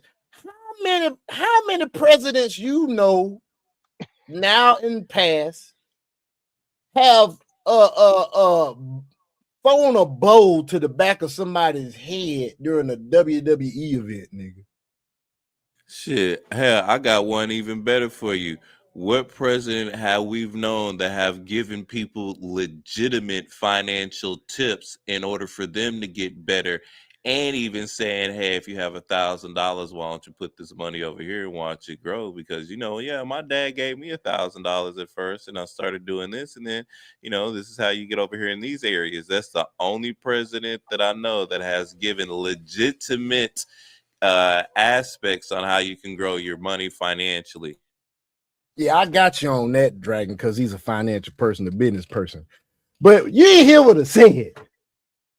How many presidents you know that thrown a bowl to the back of somebody's head at a WWE event? How many presidents you know been in damn near 75% of rap videos from the 80s and the 90s, nigga? Actually, you know what, you're right. Now that I think about it, he has been in a bunch of rap videos. Now that you say it, he was in Method's Man 1998 Talico album Judgment Day. Yeah, Talico Judgment Day. This nigga was on a reality TV show, dog. Well, he fired people. You're fired. This past week, didn't like how you did that. You didn't have enough production. You gotta have some production. Didn't have enough production. Right? So Omarosa, she never been the same ever since. I'm sorry, but there's no other course, but Omarosa, you're fired. Yeah, Omarosa never been the same after Mike Duncan, if that was his name, Green Mile actor. Oh Big yeah, Green Mile nigga. That was the down. I'm gonna tell you like this, man. As much as that shit was sad. I wasn't a fan of Omarosa, dog. I would say this: you have to be a terrible ass degenerate not to feel bad for someone that actually found someone that actually could fucking love their ass, in spite of the way they are. Meet their person, their soulmate, and then lose the motherfucker. Dog, like, you know how hard that is on people, man. He had her ass in check. Not just that, man. She was not just that. Cause we can say that. We can go from the male perspective and say, hey, had in check, she was being led. No. Hold on. Let me explain to you. She was getting more feminine. Hold on. Me and Tyler Perry when he died, I was on Tyler Perry's island and we was talking about it. Okay. And Tyler Perry, he was just like, he was like, yeah, I know his ass. He had her ass in check. Oh, It was to a point to where when he was with people, she looked at his ass before she started talking. God damn. And TP, we was talking. TP was talking about. He was like, I feel bad. He's like, you know what? Let me go. After we finish this, I'm gonna go ahead. I'm gonna give her a call, see how she's doing and everything. But yeah, he was just like, he had her ass in check. God dang, man. Like, God dang. Hey, sometimes we gotta look at it. Here we go. New to streaming or looking to level up, check out StreamYard and get 10%, $10 discount. StreamYard. OG Powers 88. OG Powers, what's up, baby? Nothing, man. I'm doing good, player. You didn't have to say that, dude. See, you didn't see, man. See how you dragging. What the hell, man? Do me a favor, please. Get out of here. Get out of here, man. We have to put on the show that we got an audience, because right now we don't, goddammit. What more do you want from me? But anyway, let's continue on, folks. Hours have been difficult. We had a hard time for our business, even as you see, no one is entering the mall. So we devastated, really, what our president is doing. Some Somalis did vote for President Trump, like this business owner. We asked her if she regrets her vote now. She said no. I voted because the reason he said, I'm going to make America great again. So we don't want our president, saying all the Somali, they are bad. We're not bad. Also tonight, staff at nearby Ola Arepa say that ICE agents showed up. Workers say no one was arrested and that agents showed up yesterday as well. We're going to continue to follow that development as well. For now, live in Minneapolis, Leon Purvis, Fox 9. Now, y'all heard that right. No one was arrested. But I thought they were just hauling in everybody, wasn't it, huh? Right. You know why? They didn't find nobody illegal at that time. No, the reason why it's hard for them to arrest people, bruh, is because these Democrat states, they're doing a lot of fucked up shit, bruh. Like, years, if we still have a country, years in the future, we're going to find out about a lot of the fucked up shit Democrats were doing during Trump operation of getting illegal immigrants out the country. I guaranteed you, we're like, if Joe Biden administration was the largest sex traffickers in the world, we're gonna find out how much bullshit that they did to just keep these victims. Because don't get it twisted, y'all. During the Biden administration, we were the largest sex traffickers inside the entire. More women got trafficked into sex slavery in the last 4 years. What Biden as president probably has happened in the last 20 years. Man, this shit just went morbid, dude. When you just said that shit, man. You talking about the whole vibe of the damn podcast just flipped in the motherfucker died. Well, it's the truth. You're Yeah, talking I know, about. bro. I know, man. I was just expressing myself. You're talking about half. You're talking about 500,000 traffic victims.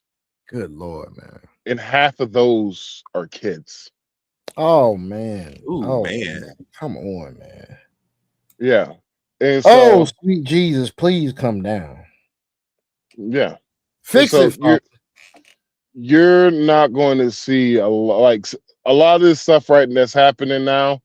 Trust me, wait till you get the security clearance.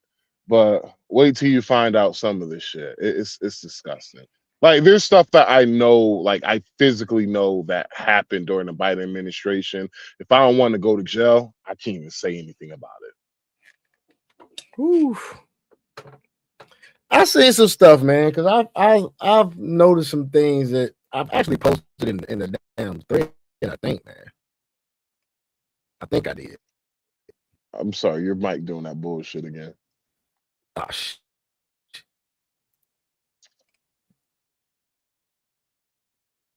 Yeah, you was sounding all sorts of robotic for a minute, bro. What about now? Oh, you it's good? Better now. All right, I'm about to mess with Dragon. Like, I got that nigga out of here finally, Dragon.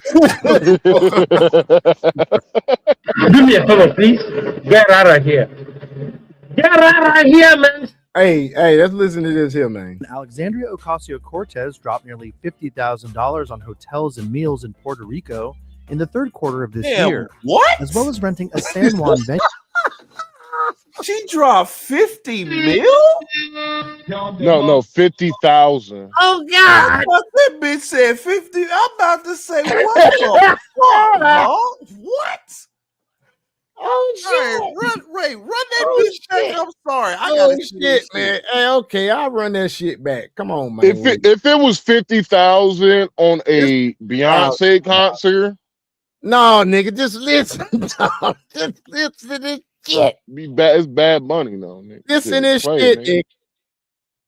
You could have came for less than that. Congresswoman Alexandria Ocasio-Cortez dropped nearly $50,000 on hotels and meals in Puerto Rico in the third quarter of this year, as well as renting a San Juan venue where she was caught on tape grooving at a Bad Bunny concert.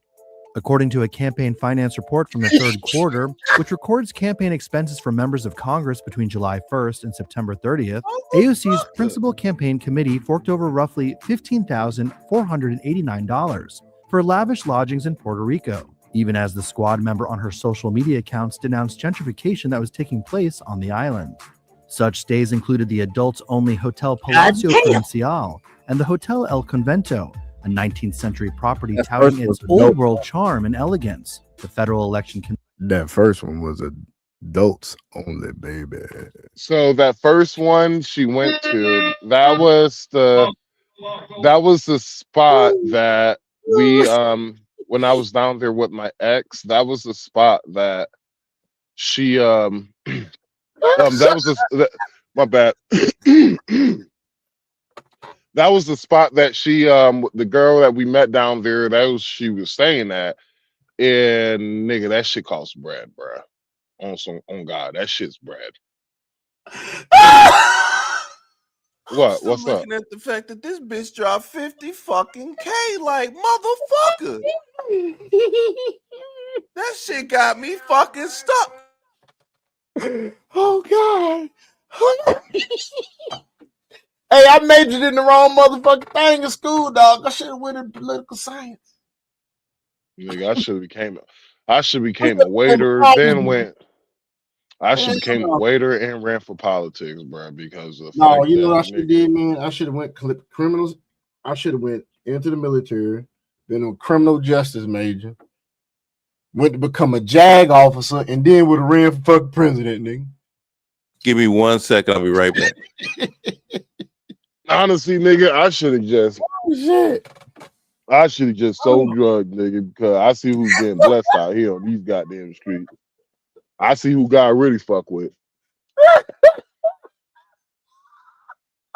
Cause all the drug dealer niggas I know who's doing this shit, nigga, they got bread now, nigga. Oh, they still got bread. Not the thoughts of Max Powers are not the thoughts of the 3-Man podcast. I'm just being real, nigga. Shit, all my niggas who was running the block back in the day, nigga, them niggas upgraded. Them niggas got Ferraris, Porsche, 911s, and Bentleys and shit. And I'm over here being clean, being clean as much as I can as a truck driver. And I'm just like looking at these niggas. I'm like, okay, God, I see who you really blessing out here on these streets. Like, we ain't shit, huh? Oh Lord, boy, you stupid. That's stupid, man. Come on, let's continue. Commission filings show. At least $10,743 was also spent on meals and catering services on August 25th and September 29th, per the FEC filings for that period. He said FCC filings, right? Mm-hmm. So this shit is public information, right? Mm-hmm. You can get it if you just got some fingers and a keyboard.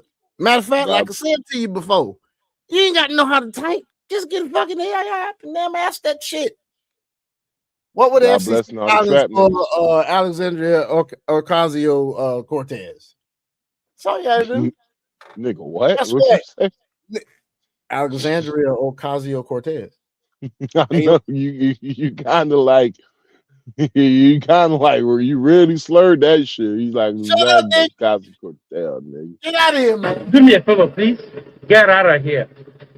Get out of here, man. Let's continue. Where on the island, the 34-year-old Bronx and Queens Democrat danced alongside Brooklyn Rep Nadia Velasquez at an August 10th Bad Bunny concert. So she wasn't the only motherfucker on the Democratic side that was having fun on the motherfucking taxpayer dime, huh? Yeah, and you had, and all the people you seen was Bad Bunny, the nigga who said he is scared to perform inside of the United States because he feel that he's gonna get deported back to Puerto Rico. I'm like, bitch, that's the United States territory. Exactly, you dumbass. You I'm like, already nigga. American citizen, you stupid. So they're gonna. That's why he ain't doing no more concerts in the United States. And Jay-Z's bitch ass thought it was smart to give him a fucking halftime show for Super Bowl. That's the reason why I was just like, I ain't watching Super Bowl this year. Fuck it, I ain't watching it. No, for real, I'm not doing that. Like, that was the last straw for me with Jay-Z. Like, the whole Kendrick shit was the. I'm for real. The whole Kendrick Lamar shit was the last straw for me.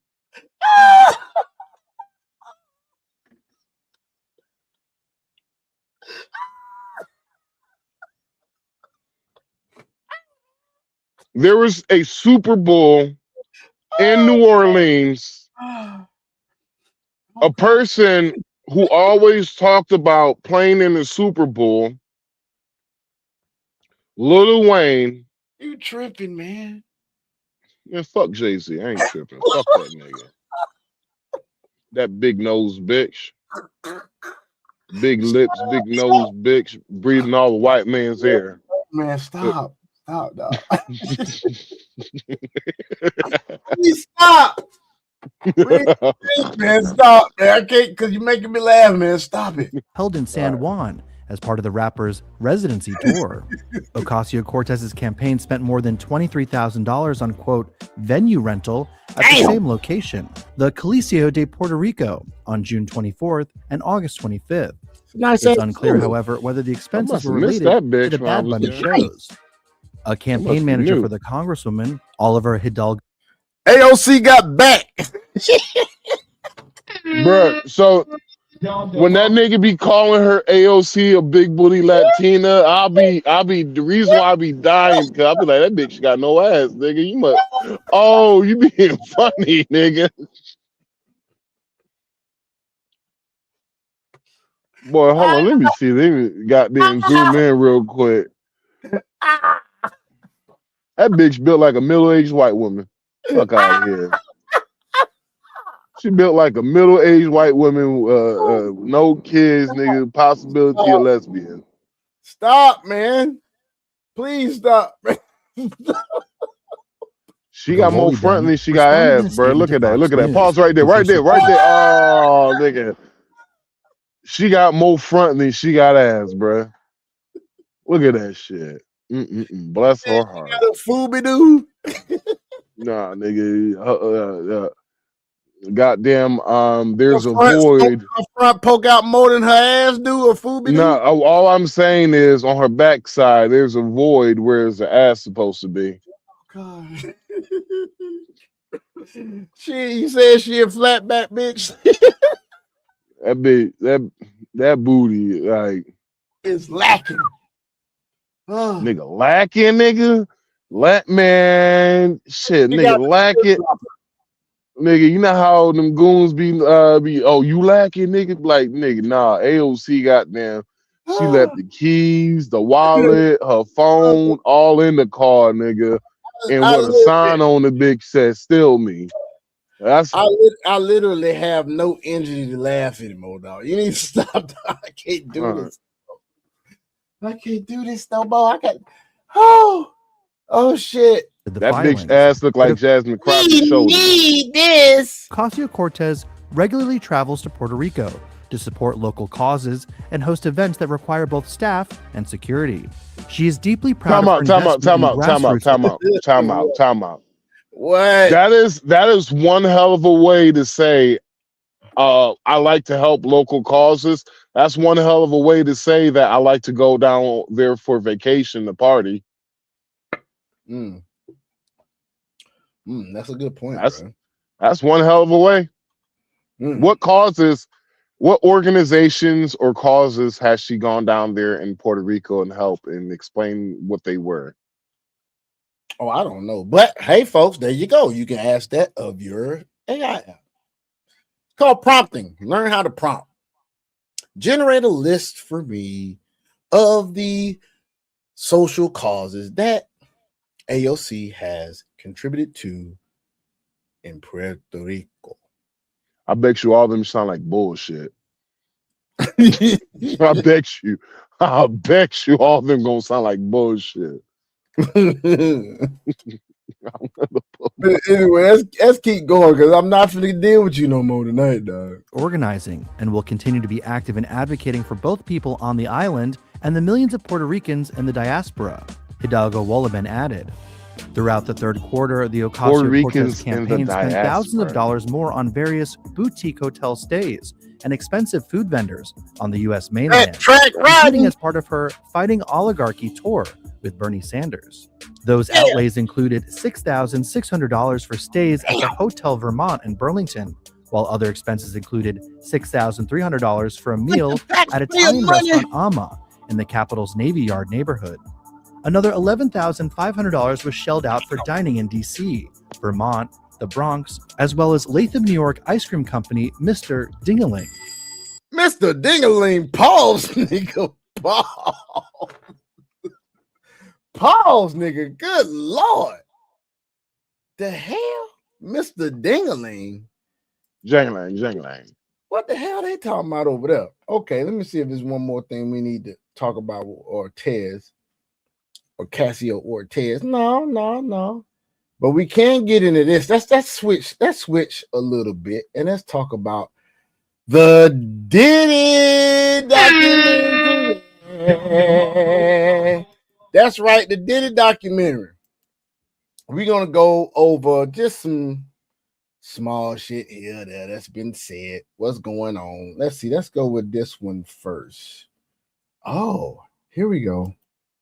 We're gonna go from out of the community, and then we're gonna go within the community. So here is a with outside of the community perspective on the Diddy shit. On this documentary for almost 2 years. The footage he has is insane.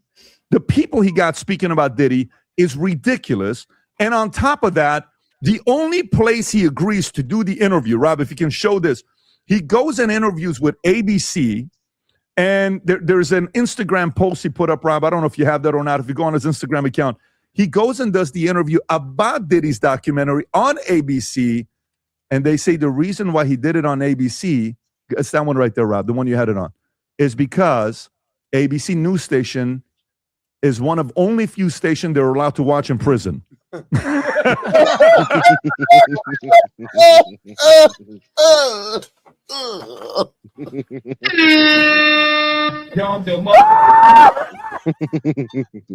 some petty shit. That is some petty shit. That's your petty as shit, man. Yo, 50 cents, you going to hell, nigga. That is petty as hell, dog.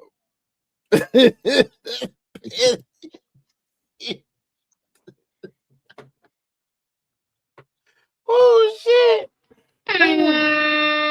Let's continue, man. With that smile. So he wants Diddy to know the world is watching you and what you did. So in a documentary, there's a couple. That is petty as shit. So it's like that.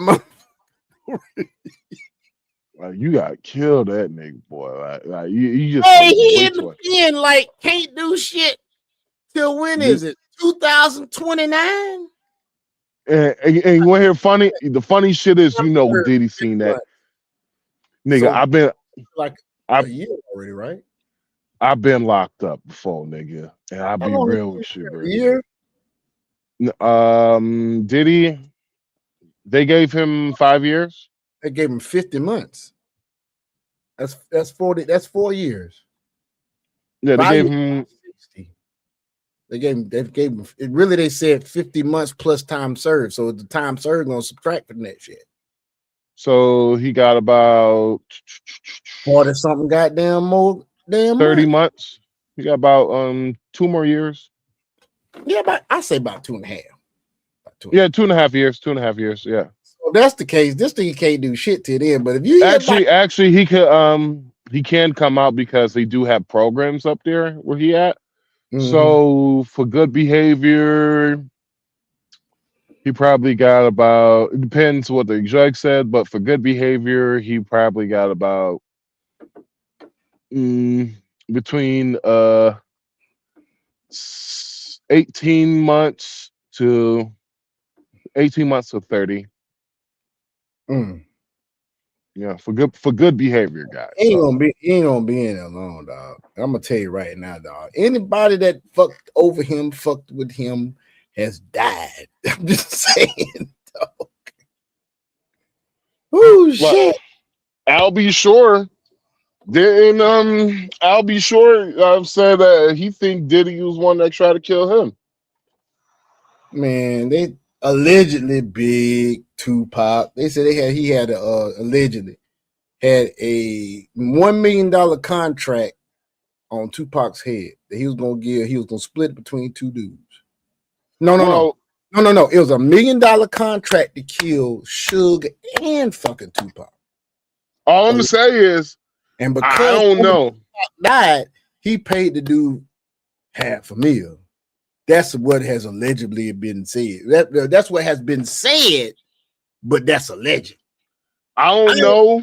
I don't know, but what I can say it looks weird is whenever your biggest artist is supposed to fly out that day, and an hour before he's supposed to get on the plane, you cancel his ticket.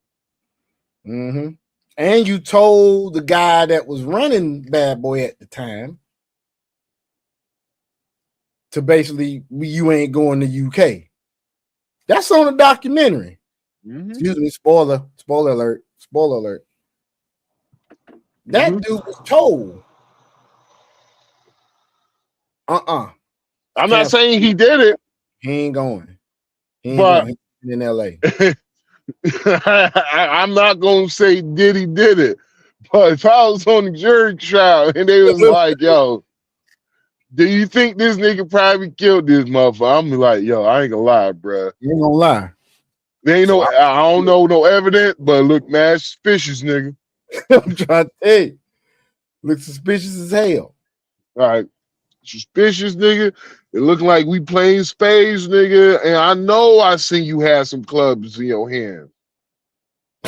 I've been cheating this whole entire time. Looking, I know you renege, but I can't say nothing yet until you pull out one of them clubs, nigga.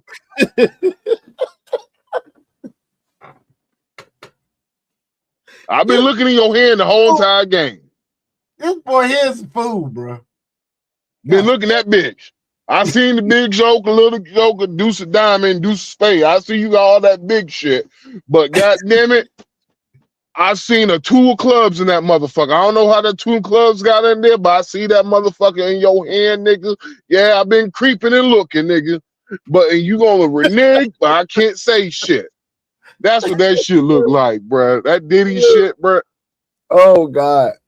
I know a dude, man. You play spades with this motherfucker. He'll play the same card on you several times. I don't know how he do that shit. He be pulling that shit.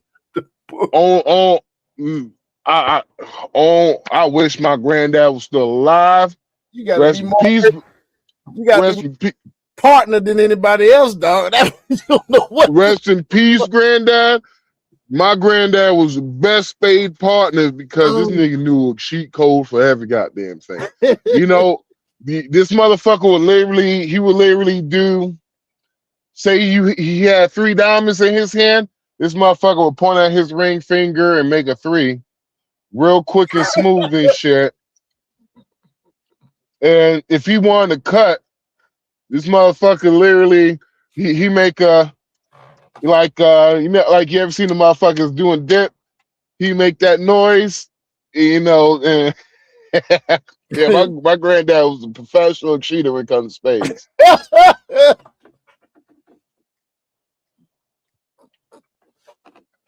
Oh shit! If this nigga had no hearts, this nigga will scratch back his head and scratch his heart at the same time.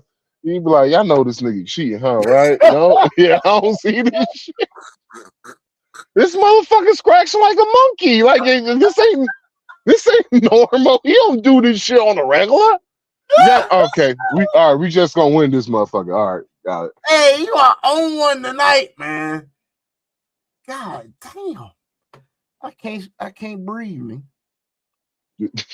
Keep breathing, keep breathing when I'm supposed to be with no air, no air, no air. Boy, dumb, man. Let's continue on, man. God damn. Couple things I'll share with you guys on what I took away from it. But Rob, maybe share the clip on how he got access to some of the footage of the documentary. Is this the one, Rob? Yep. Go for it. It's just funny. Get that footage of Diddy. I figure most journalists would not disclose their sources. Does he know y'all have this in the doc? I would doubt he knows. So when this airs, that'll be the first time that his legal team, Diddy, that everybody knows that this footage is now seeing the light of day. Perhaps. Combs' team firing back in a statement to NBC News, saying the Netflix so-called documentary is a shameful hit piece and that they relied on stolen footage that was never authorized for release. His team sending a cease and desist to Netflix. Okay, so that doesn't mean it's not true. Of course. But they relied on stolen footage. So okay, y'all know what how they relied on. So do y'all know how he got the footage? From what the joke I heard a comedian say that he was put in jail and had no way to pay for the footage that he was actually filming on himself for a comeback video or some shit. And he didn't have the money to pay the people that was working on the fucking shit. So 50 stepped up and said, I'll pay for it. Yo, that is actually. Well, I will pay your wages or whatever the shit. So that is actually the same shit I heard, but what I heard is that he never got paid by Diddy, and so he approached 50 Cent and asked 50 Cent would he like to buy the footage that P. Diddy had, and he sold it to 50 Cent. To my Lil Rod. I don't know. It was just I heard Rod, it. One of the guys that was civilly suing him for sexual assault. It's in the documentary, folks. I ain't saying shit that people don't know. That's all right. So allegedly, yeah, they already said the shit. But you already know what I mean. But until Diddy, when he was supposed to pay for the guy for all that footage, and he never paid him, he got to understand. Possession is what 3/3 of the law, something like that. 4/10. 4/10 of the law, and so. Yeah. The nigga, at first it was his shit, but since Diddy never paid him, it's his shit regardless. So you can sue all he want, but most judges, all judges, gonna be like, yo, if you would pay the guy, you have not have to go through this problem. But because you didn't pay this guy, when were you supposed to pay him? 4 years ago, and you never paid him. He still ain't got paid. Possession says he still hadn't paid old boy for producing the Love album, dog. That's the same dude said he woke up one morning. He said he woke up one morning so nigga. That nigga had a freak. That nigga had a freak off. That nigga had a freak off Love album, boy. Hell no, nigga. Said he knew he was drugged. So he wake up damn in a stupor, man. Not knowing what the fuck you know, and sore than a motherfucker. At least well, could you imagine waking up and you hurt and you feeling sore from the front, nigga? Yo, what the fuck happened to me? Now, I mean, I can imagine now if you went to sleep and woke up next morning and your balls was kind of hurting and your shit was throbbing, pause. No, but this nigga said he woke up in the morning, his ass was hurting. Oh, nigga. Hell no. Yeah, I'm trying to tell you, Lil Rod, nigga. Lil Rod. Used to call him Lil Leroy, and then sometimes he call his ass Little Leon, Lil Leon. Was it Lil Leon, Lil Leroy? His name Lil Rod. You can look at the documentary. He say this shit a couple times. Like, ain't that the comedian? I don't know. Comedian? No, is that the comedian off of Uncle Drew? I don't know, nigga. All I know is the dude that produced the album for him. He moved to Miami to live with him while he produced the fucking album. Oh, that nigga got. Oh yeah, Diddy fucked that. Said that when they had the freak offs and shit, he be high as hell. You know, this nigga had pink cocaine, all that shit. Nigga. And they said that nigga had ketamine. He had everything, nigga. The motherfucker's a millionaire, multi-millionaire. You didn't think he could get anything he put his hands on, nigga? He can get anything, nigga. Oh, this nigga bought 2 houses, my nigga, on Star Island right next to each other, nigga. 2 of them, nigga. Motherfucker got too much money, nigga. Don. And then they ask about the history of 50 and him, issue that they've had. What's the one you just pulled up, Rob? This is where they talk about the feud, and then I also have 50 Cent talking about Diddy's reaction to the documentary. Yeah, that's so funny. That is so funny. But watch this one here. Go ahead, Rob. You asked for more ways to create commercial. So we're gonna get right back to it, folks. You know, this should be on that. But it's more about the disdain that you have for Sean Combs than it is for giving the victims a platform. What they consider a pre-existing beef, right, for 20 years, right, is me being uncomfortable with him suggesting that he takes me shopping, or I looked at it like he was like it was like a tester, like maybe you'll come play with me, type of thing, right? And stop. 50 felt some kind of way, nigga. Yeah, he did. You can tell by his facial expression. Oh, that nigga was offended, boy. God damn. Personal. I think it's important to also let people know that the show is not completely the perspectives of people that did not like Sean. We weren't trying to just get the highlights, the salacious details, you know, that the real goal was to storytell. And if you, not every... I can't take 50 and I'm going to tell you, hey, I'm going to tell you after watching the documentary, dog, it's a documentary now. It ain't just... Hold on. Can you go back, Sean, just like 15 seconds when she started opening her mouth? Look at this nigga 50 Cent's face. Hold on. She started talking. Hold on, look at his face, nigga.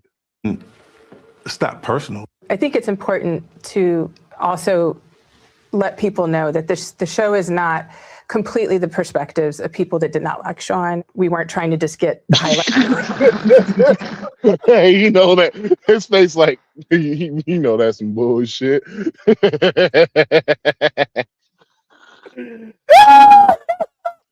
This nigga, boy, this nigga, you ain't shit. Nigga, damn, you ain't shit. Oh, that's some snitching ass nigga. Yeah, nigga, you ain't shit. Oh, this is a snitching ass nigga, dog. This nigga, like, man, yeah. At most, you know, all the niggas didn't like his ass. We done lost our whole audience. Y'all bitches don't know what comedy is anyway, nigga. Hey, we was running about 3 deep for a minute, bro. All right, we're gonna continue on, man. Lights, the salacious details, you know, that the real goal was to storytell. And if you, not everyone needed to have an allegation to be a part of this project. Yeah, I mean, so that's that part, right? The fact that the feud with the two of them, hey, let me take you shopping. Like, you say that to a girl, 50 is like, what are you talking about? Take me shopping. Out of your flipping mind, you want to take me shopping. And then last but not least, Rob, the other clip you have of 50 is talking about how he thinks Diddy's going to like this documentary. Go ahead, Rob. If Sean Combs watches this, what do you think he's going to feel? Like, wow, this is amazing.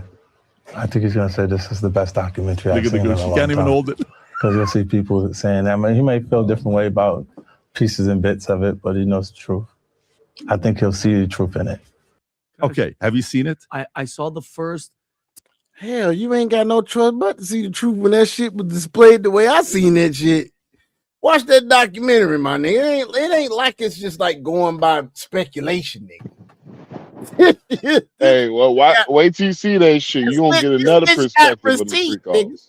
This bitch got receipts, nigga.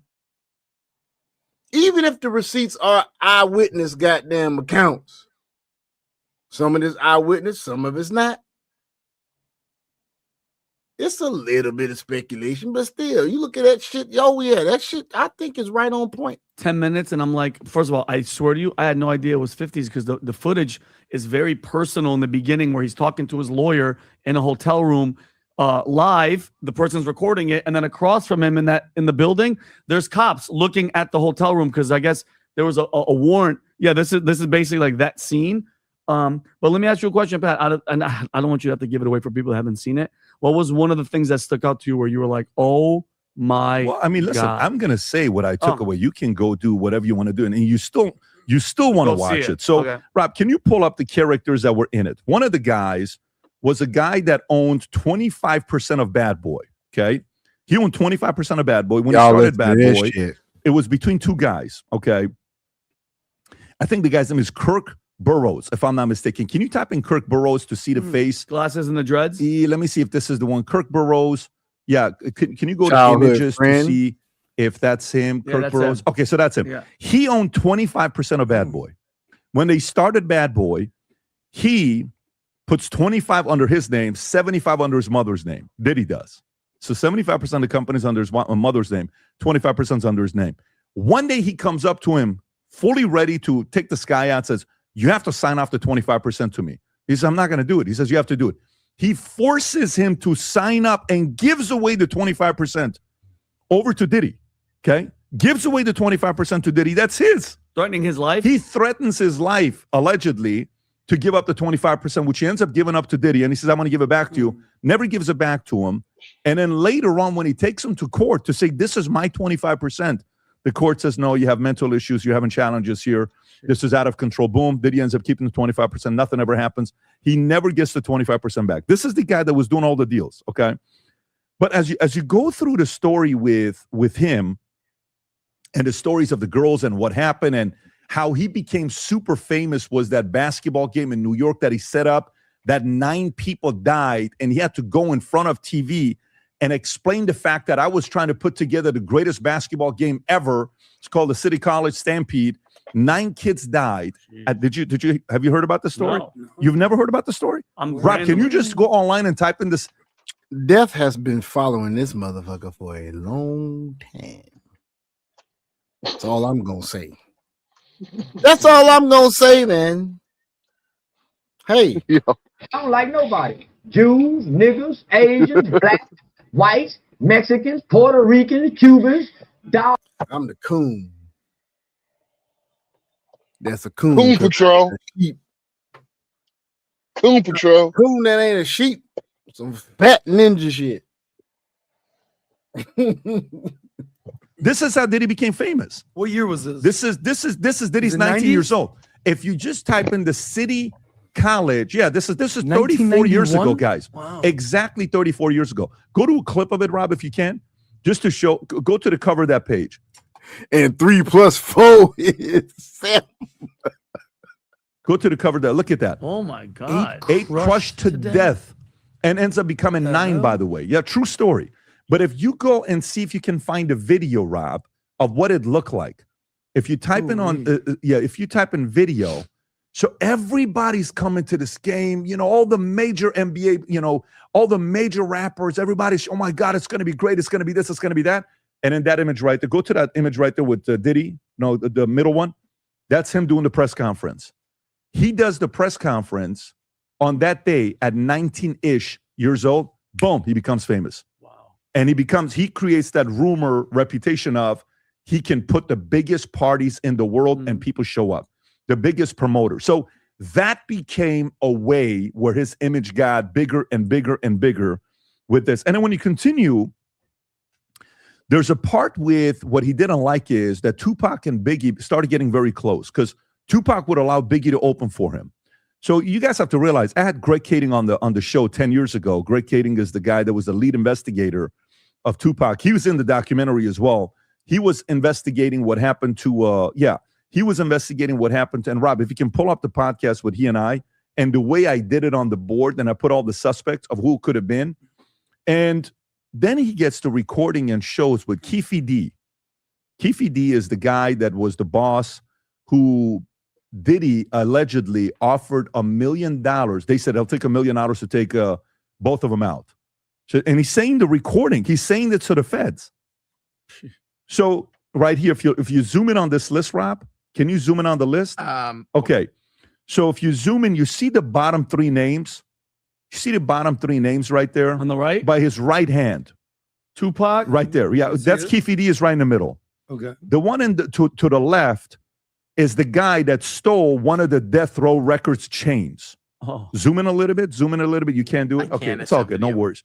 So the guy in the middle is the guy that's having a conversation who says, "Yeah, he offered us $1 million to take him out."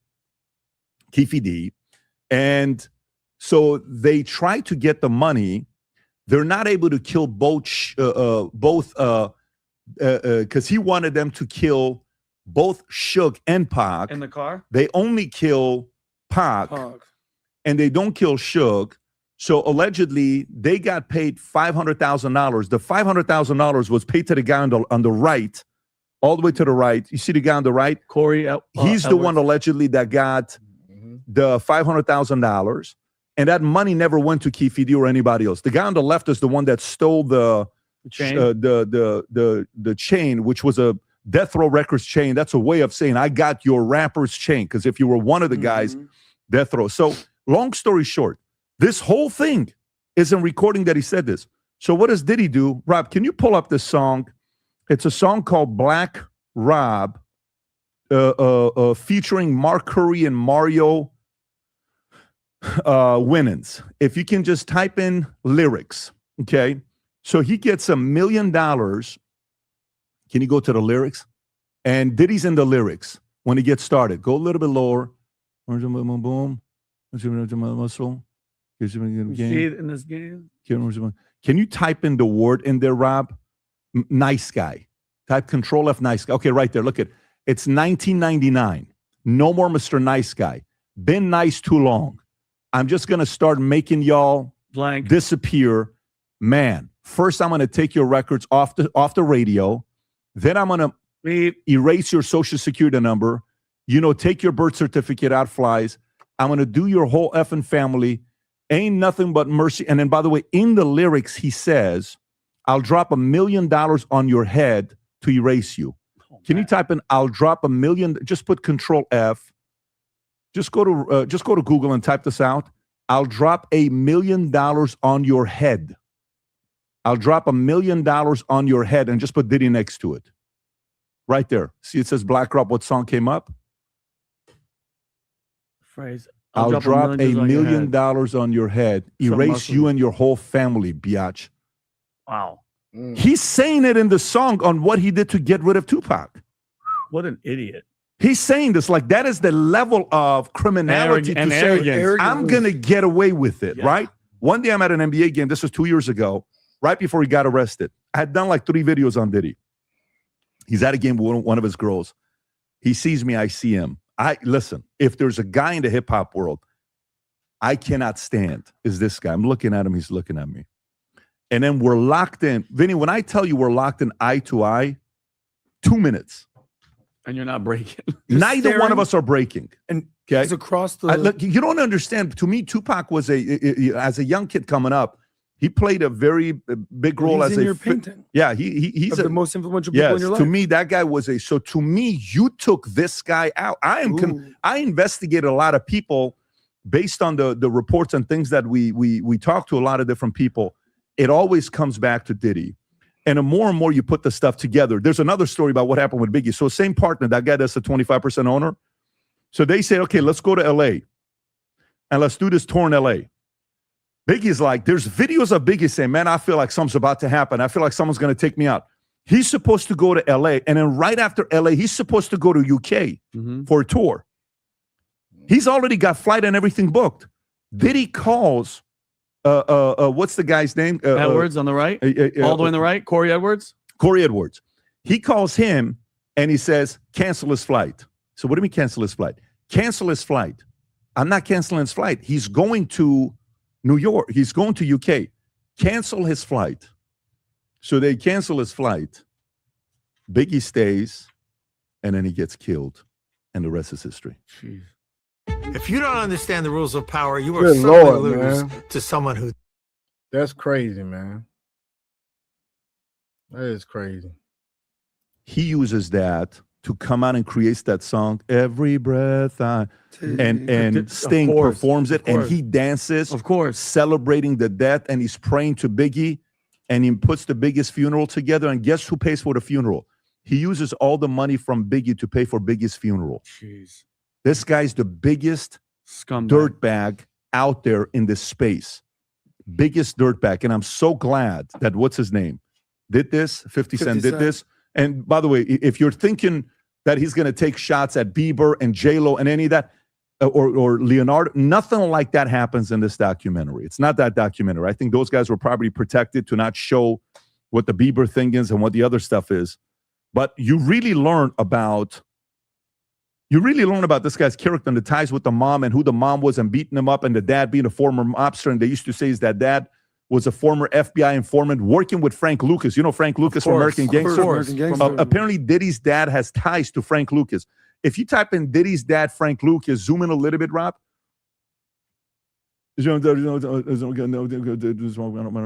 Was an associate right there. Diddy's father, Melvin Earl What Combs. the fuck did he just say? Melvin was an associate of drug lord Frank. Am I the only one that heard that? Diddy's father? No, that nigga just, man, come on. You know that nigga just mumbled for a second. What did he say? You mean when he said Diddy's father? Yeah. Yeah. Yeah. I was like, wait, what? I was like, hold on. What was he saying?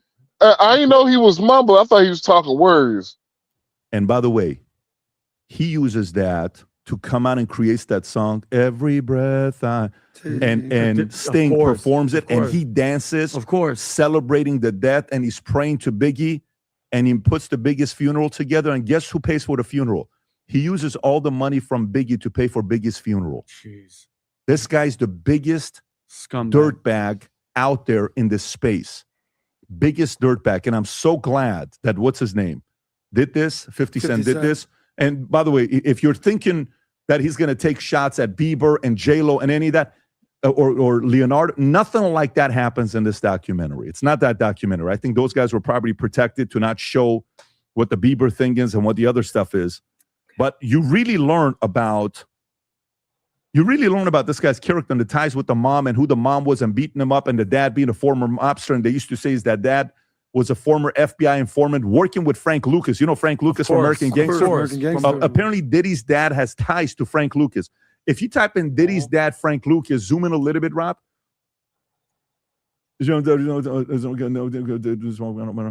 Was an associate right there. Diddy's father, Melvin Earl Combs. Melvin was an associate of. What? I'm sorry. You hear that, dude? I was just like, well, I thought he was speaking for another language and everything. I thought then he was just. I didn't hear it, man. Yeah, right there. Can't believe you didn't hear it.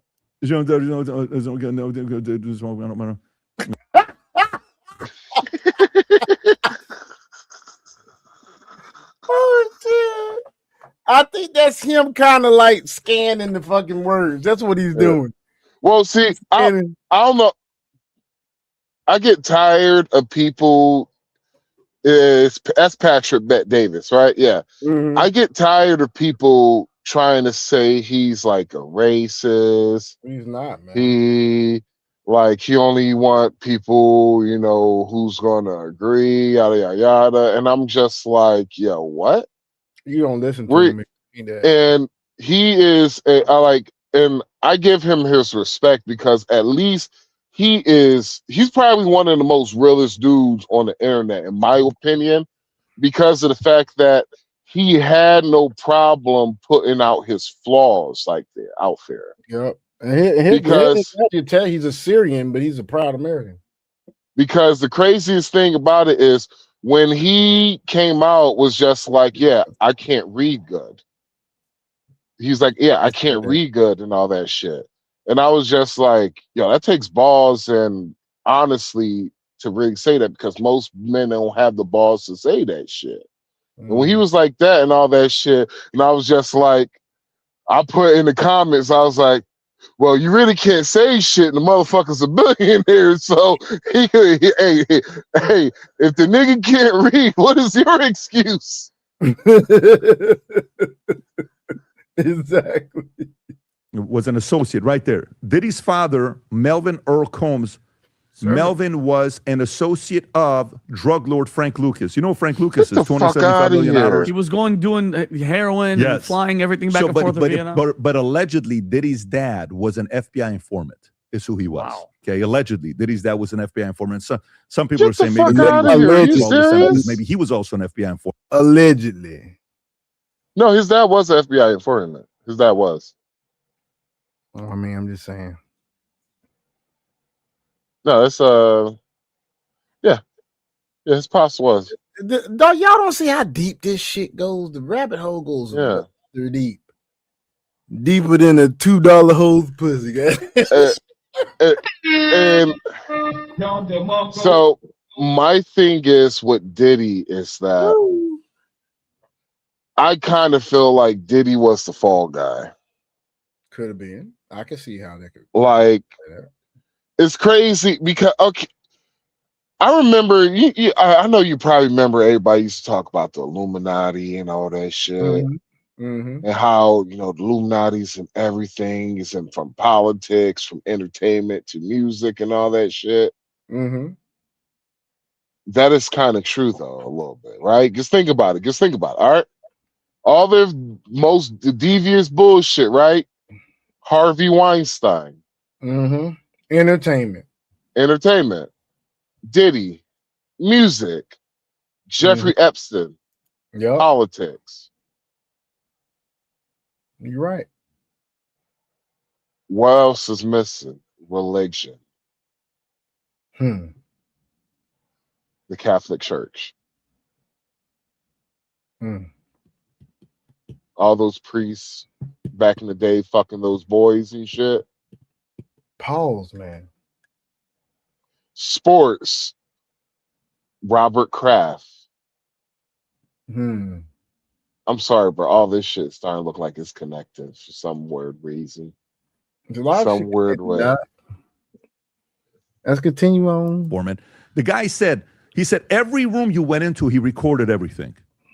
Every room you went into, he recorded everything. So listen, all in all, it's a great documentary to watch. If you're following, the only reason I followed the story is because I only one reason I watch a documentary is because I wanted to see what the ties were with Tupac. And there's a whole section that has to do with Tupac. A whole section tied to Tupac. Anyways, where does this go from here? Because 50 had this footage. Somehow he got this footage. Yeah. What was Diddy charged with? Meaning, what was he found guilty of? He's going to do 4 years and he's going to be free, which is... So by the time there's another election, Diddy's going to be free? And by the way, there's a whole section where they interviewed the jurors. Okay. The jurors sided with Diddy. How do you mean? You have to see what they're saying in the documentary. They sided with Diddy. In what capacity? Because they felt bad for him. They're just trying to take advantage of him. They're trying to take money from a rich guy, and that's all this is. It is a conspiracy. He wouldn't do such a thing. The jurors were siding with Diddy, which it's a spectacle. By the way, the guy's going to get out and he's going to put a big party together, and people are going to go to the party and a lot of baby oil. We got to get baby oil. By the way, there's a whole. Gotta get tickets, boy. I ain't gonna miss that freak off. I ain't missing that freak off. You gonna come up out of there with a sore ass, nigga? Nigga. I'm gonna break up with my girl for a weekend, nigga. I'll be like, they said allegedly that the fucking baby oil was laced. Who the fuck lacing baby oil, nigga? Be surprised, nigga. Ketamine. It was laced with it couldn't be laced with no ketamine. MDA, was it MMDA? The MDA? Yeah, it most likely had to be like MDMA. Molly. Yeah, MDMA, MDA. And old girl, and the damn gigolo that they hired to fuck on the regular. We goddamn popping fucking what was it? Ecstasy. How about they was freaking off they was freaking off for 48 hours straight, nigga. And dude was like, how the hell are y'all doing this shit? Well, my thing is, it's like, and that's when Cassie said, look, we take these. back in the day, like what the time they talking about when Cassie, they're talking about back in the day, Cassie was fine as fuck. She was one of the finest. She was one of the finest females, and because she was like, was she like black and Filipino or something? Something like that. That motherfucker was good, dog. Yeah, and she actually looked good now too. You know, after having a baby, she got a little thicker and all that shit. She looked good, and so I'm like, if you listen to all the shit they did to her, man, and what was going on and shit, that's somebody you be like, okay, that's compared to two welcome mats on the damn steps of a house. It's like she tell you, so put you the got condom on. so Cat, you better put the condom on. She be like, put the condom on. I'm like, baby, I'm average size. That means I ain't gonna get no pussy. The condom gonna get all the pussy. You better put a condom on, nigga. That condom gonna get all the pussy, boy. You know how they have how they have in the dating market now these conversations about ran through nigga. That motherfucker it's ran through nigga. Man, I'm sorry for all of the pain and the abuse that she had to take, but at the same time, motherfucker, he groomed the shit out you. Well, but you was also popping them ecstasy too, and you was also sucking dicks and getting fucked by both of them. I'm going into too much. The problem I had with the whole Cassie shit, and it was kind of like, as much as I fucking dislike Diddy with a passion, as much I would love to see him, I don't even want to see Diddy rot in jail. I want him to see him rot in a fucking shallow grave.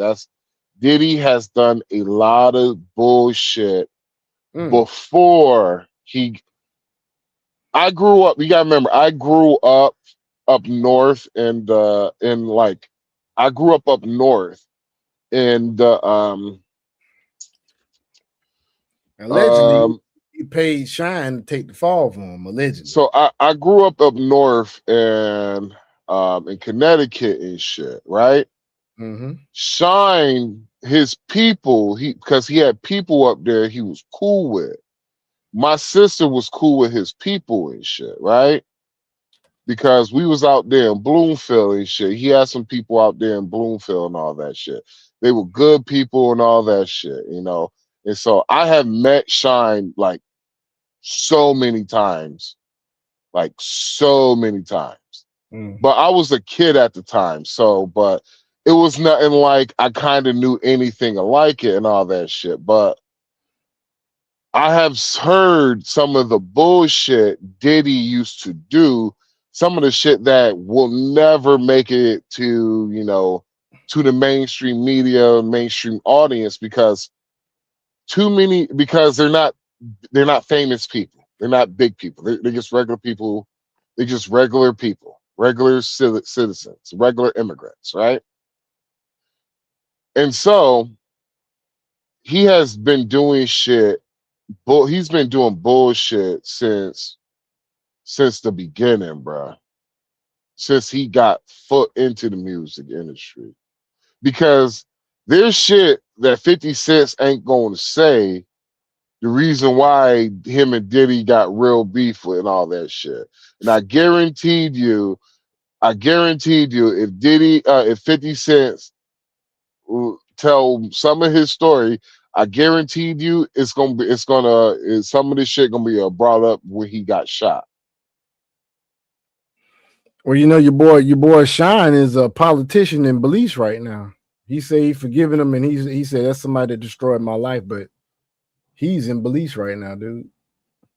And the reason why Shine is saying that shit is the fact that he don't want no smoke, and he don't got no money to handle the smoke. And he ain't nowhere in the documentary, dog, other than maybe a picture here, a picture there. They ain't got no eyewitness account from this motherfucker. Yeah, because 50 Cent is looking out for him. Oh, okay. That's why. Because 50 Cent's looking out for him, because don't get it twisted.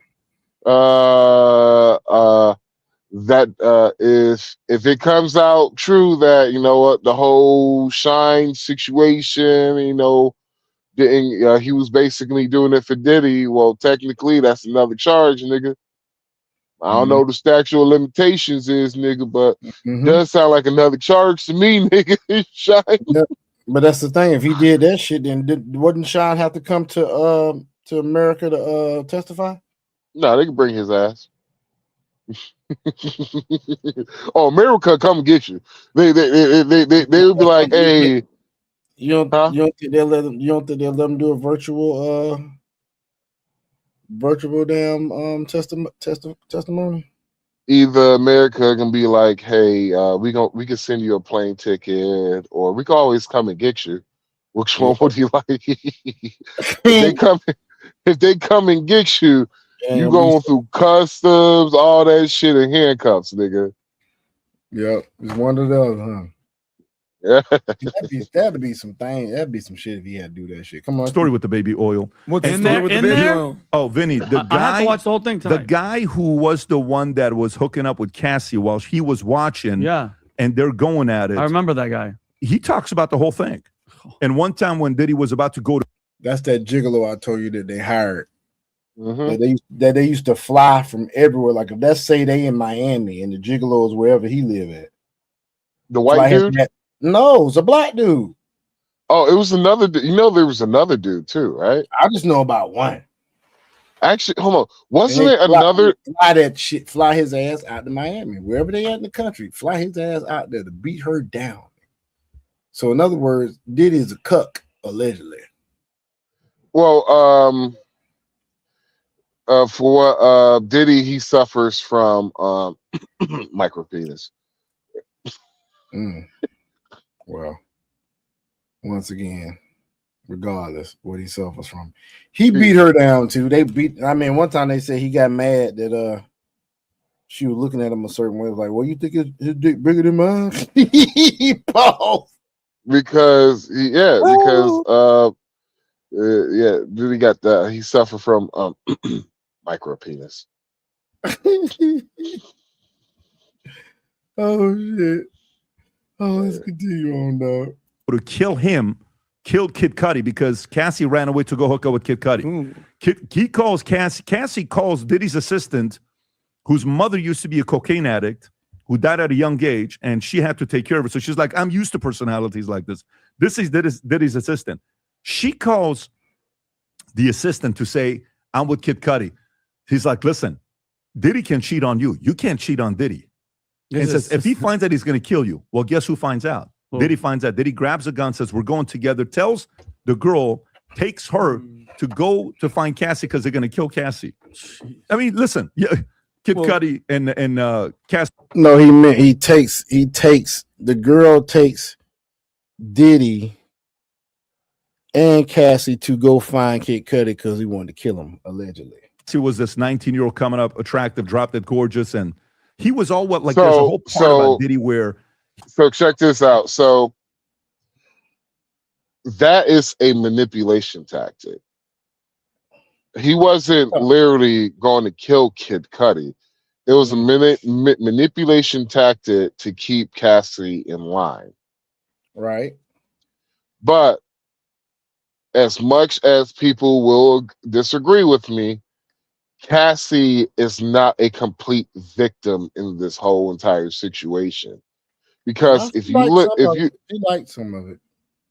look at some of the evidence that came out during the shit, yeah, she was contacting the gigolo. She was contacting the gigolo.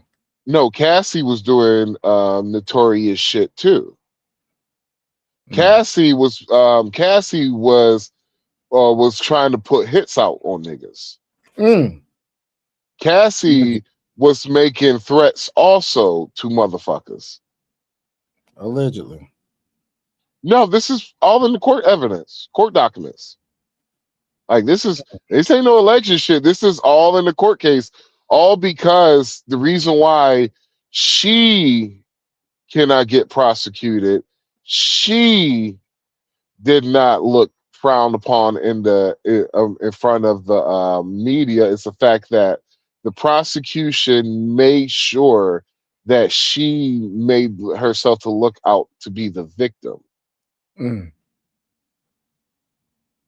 Boy, even though I'm looking at the evidence, I'm like, we just dropped our she 62%. Even though I'm looking at the evidence, I'm just like, well, she kind of seemed like that is Bonnie. It's kind of like a Bonnie and Clyde situation going on, apparently. Could be, man. Could be. Friends' girls. Whoever his friends' girls were with, he wanted to hook up with What them. about his friends' boyfriends? That comes He did a lot on of gay later on stuff too, no? But you know what he does? He finds out who Suge Knight's side chick was in Atlanta. He gives her a $50,000 diamond ring to hook up with Suge Knight because Suge was a boss of Death Row Records, and it's his way of saying, "I have to get even with Suge." Because so Suge went up he on buys a $50,000 diamond ring or diamond necklace for this girl, whatever. There's a lot to it. And that beat, you know that beat, because he went, remember, it was a Hip Hop Source Awards where Suge went on stage. It was like, hey, man, if y'all, you don't want, your producers dancing all up in the videos, come to Death Row. Oh, they hated each other. And then Diddy gets up on stage and he says, listen, I heard somebody says that if you don't want your, this to get in the videos, here's what I'm all about. I'm about all of us celebrating each other's successes, and I just want to give a shout out to all the winners tonight. Yeah. And then behind closed doors says, I got to take this guy Taking out. him out. Yeah. Wow. What do you think was? I'm going to bring up some lyrics. What do you think was Diddy's motivation? Is it money? Is it power? Evil? Is it psychopathy? Is it Machiavellianism? And envy, control, limelight. He has to be the face, and nobody can have it. No, he has envy. He has. My bad. I think that Diddy suffers from the trauma that he was introduced to when he was a little kid. Like, he was introduced to pushers, introduced to those parties at his mom's house all the time. His dad was a hustler who ended up getting killed. FBI informant, all that other shit, but people was at his house, there was prostitutes at his house, everybody. They used to have parties and shit. I believe He's seen folk do drugs. They said those times when he would walk in a room and he didn't know nobody was in there and somebody was in there fucking. You know what I'm saying? He's been exposed to this shit. That could be it too, but he's been exposed to this shit for a long time. When you introduce kids to certain things, that shit stay with you, man, because that's your developmental years. I believe he has a God complex, but he suffers from severe low self-esteem because he has a I'm sorry. He's suffering more than that. I feel you, dog. I don't know why I heard that shit a long time ago. Every single time the dude was like micro penis. I was like, why you keep saying it like that, bro? Micro penis. So but yeah, so he I believe he does suffer from a God complex, but because he's so insecure from his small membrane downstairs, is that it kind of comes off as Machiavellianism, tad bit narcissistic. No, it's just more of a God complex because how he was raised, right?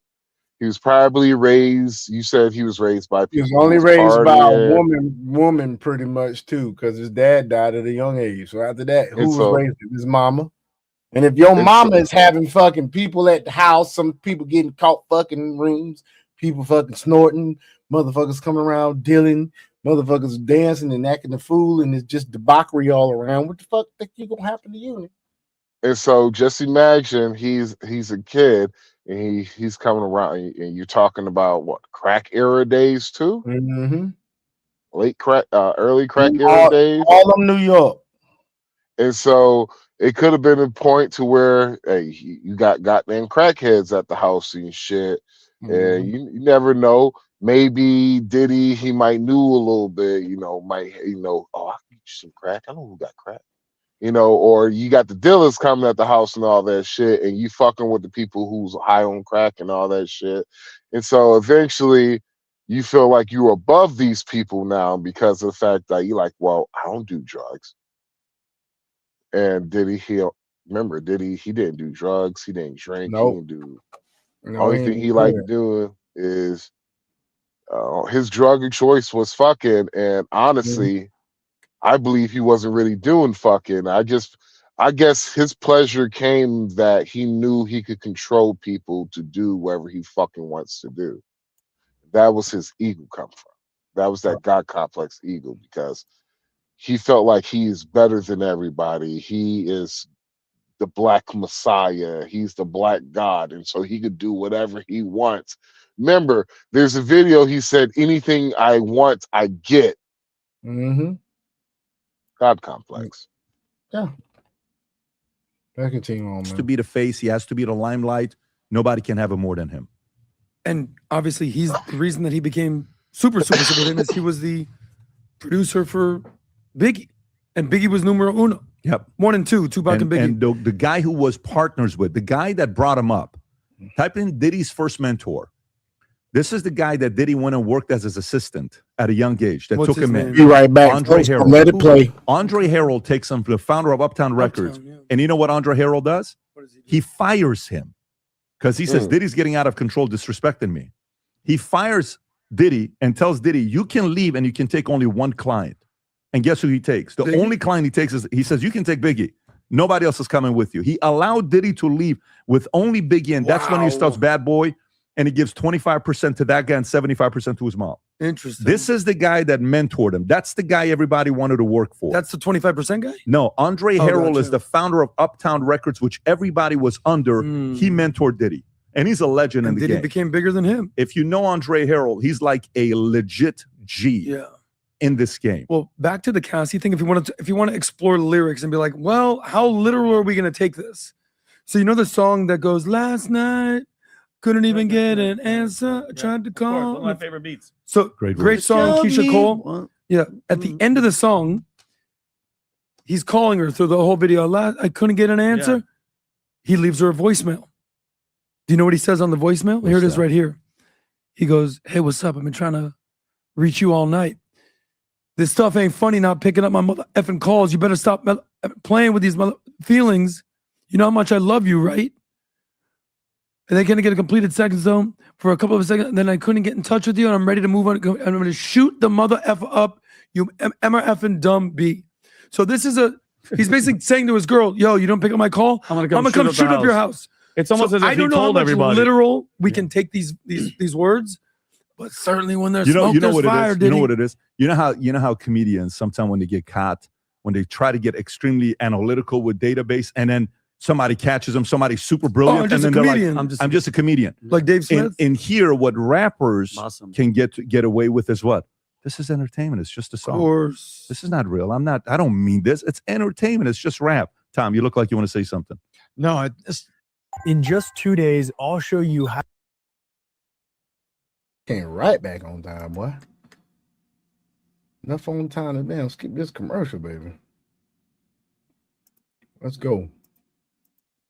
The genre of gangsta rap. music is No, not this my is your lane. specialty, yeah. No. This Yeah. genre is not my lane, but it's really sad because you see it. You see it. The psychology of crime. You see it in so many other areas. The denial, the narcissism, and stuff like that. You know, Elizabeth Holmes had it and defrauded $100 million from investors, ended up in prison without like the violence and the foreshadowing and the tipping off through the lyrics. You see the psychology of people who, you know, they get on that rail and they're just that train, they're the head of the train and they're going here. Nothing can get in front of it. Nothing can distract it. People are tossed off that don't support it. And it's a psychology of crime. You know who I want to hear from? Ray Dalio. Yeah, because You know that did they an have a interview relationship. together. Ray Dalio Yeah. and Diddy. Ray Dalio was kind of a mentor Yeah. to Diddy. Yeah. I'm not saying anything illegal, 0%. I don't know anything about that. He was a mentor of his because Combs and Dalio, they were at some award. It was alphabetical. Here they go, right here. Founder of Bridgewater Associates, one of the richest men in the world, hedge fund guy. help him to advance his success to the next level. Would love to hear what Ray Dalio has to say on Diddy. Would love to hear it. If you love Christmas as much as we do, Kai, All we right. got 3 Christmas trees in the house. That's it for that. Dragon, you got any crypto, bro?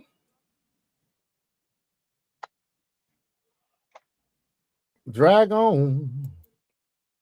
Oh, Dragon. Well, while Dragon's getting things going, man, we're gonna move on. Yeah, give me just a second, bro. Yeah, we Get good. out the We way, good. bitch. Get out the way. We got some more shit we can look at real quick, man. Man, these AI 1950 Look at this soul shit music, here, man. Let's look at this shit. Oh, I want you to see this. This shit's funny as fuck, bro. This dude. Okay, no. We're gonna do this real quick. Let's do this real So, quick. Sean, have you What's up? heard of the 1950 soul version of Miss Jackson? No, I don't think so, dog. Nigga, that shit is. I ain't gonna lie, that shit is good. That AI version of Miss Outcast Miss Jackson, the 1950 soul version. Mm-hmm. It is. I ain't gonna lie, bro. It's pretty fucking good. Oh yeah, It is. It's pretty fucking good. It's better than Move, bitch.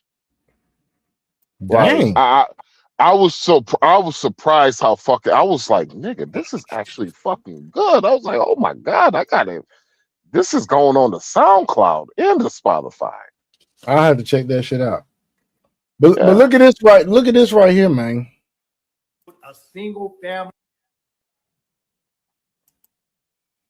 I'll pull the fast one on the Dominican Republic. They went over there and told that government that they were going to build a single family housing unit. Turn around, a mosque is going up. After they told the government, hey, we're just building a single family housing unit, the housing minister, the minister of housing, went to go check, and the builders are building a straight mosque. It don't even look like a house. They like, hold up now. We got to stop these building. Y'all got to stop building this because this is not what the permit said, and this is not what we agreed to. Now they got Dominicans out there protesting. This happened in Punta Cana.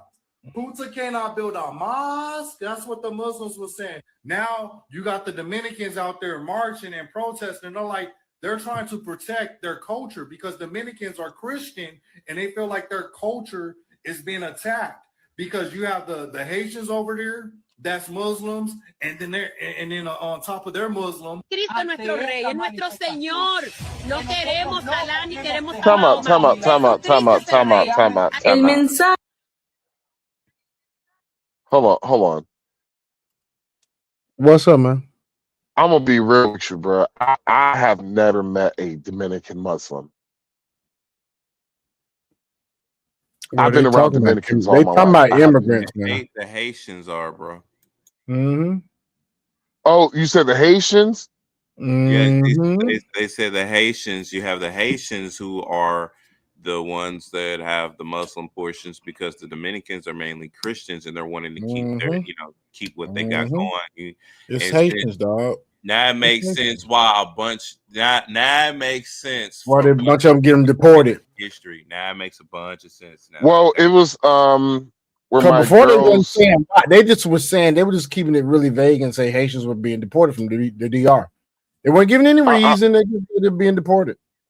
So I don't know if y'all remember a while ago that I told you about how one of my girl's teachers, one of her professors at the college and shit, but some Haitian people kidnapped her baby, actually stole the baby out of her arms and shit and all that. And so that was kind of one of the reasons, why they really have been up in, they have like risen up the deportation of the Haitians because it was crazy. My girl, she was like, she was playing the video to me and all that shit, but they were killing a lot of Haitians out there, the Dominican Republic. Now you know why. Because they were it was some like there's a lot, and that's the reason why when these liberal Dominicans come up there, like be in the expat group and all that shit, and I as as another person who's American, this lady she coming up there, I was just like, listen here, ma'am. Yeah, you can keep talking all that shit, but these motherfuckers ain't hearing that shit in this group. And I'm like, listen here, ma'am, if you want that, keep your ass in your fucking country. Keep your ass in Canada. But I was like this, you come down here, Dominican Republic, yeah, there's a lot of shit that you're saying in the Dominicans in the comments, like you're going against their culture and all that shit. And the reason why the same shit is coincidentally the same shit that has happened in the United States, Canada, Great Britain, all these countries with these immigration problems. It's funny how the same shit is happening to Dominican Republic that happened to all those other countries. And all of them have one thing in common. Mass illegal immigration. Same thing with the Dominican Republic with the Haitians, because you got inflation going on. And remember, last time we was in the Dominican Republic, and wasn't no goddamn inflation. Well, it was inflation, but inflation was how it was when we was there. Nope.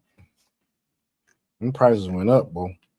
And them bitch ass niggas talking about, well, it's good if you're American, you got American dollars, but you gotta understand what the impact is for the natives, man. That shit good is. Yeah, and then you get, I fucking hate these assholes. But yeah, and so you try to explain these shits to these fucking liberals, like, yo, listen here, bro. You can't do this shit. Like, not only what happens is that you have and they don't like it when I say you have a superior working class that is coming into the market, and you won't be able to compete. They're like, well, how are they superior? Yada yada yada. I'm just like, I'm looking at it as the eyes of an employer. If you will work harder, not only work harder, you're gonna do less fiction.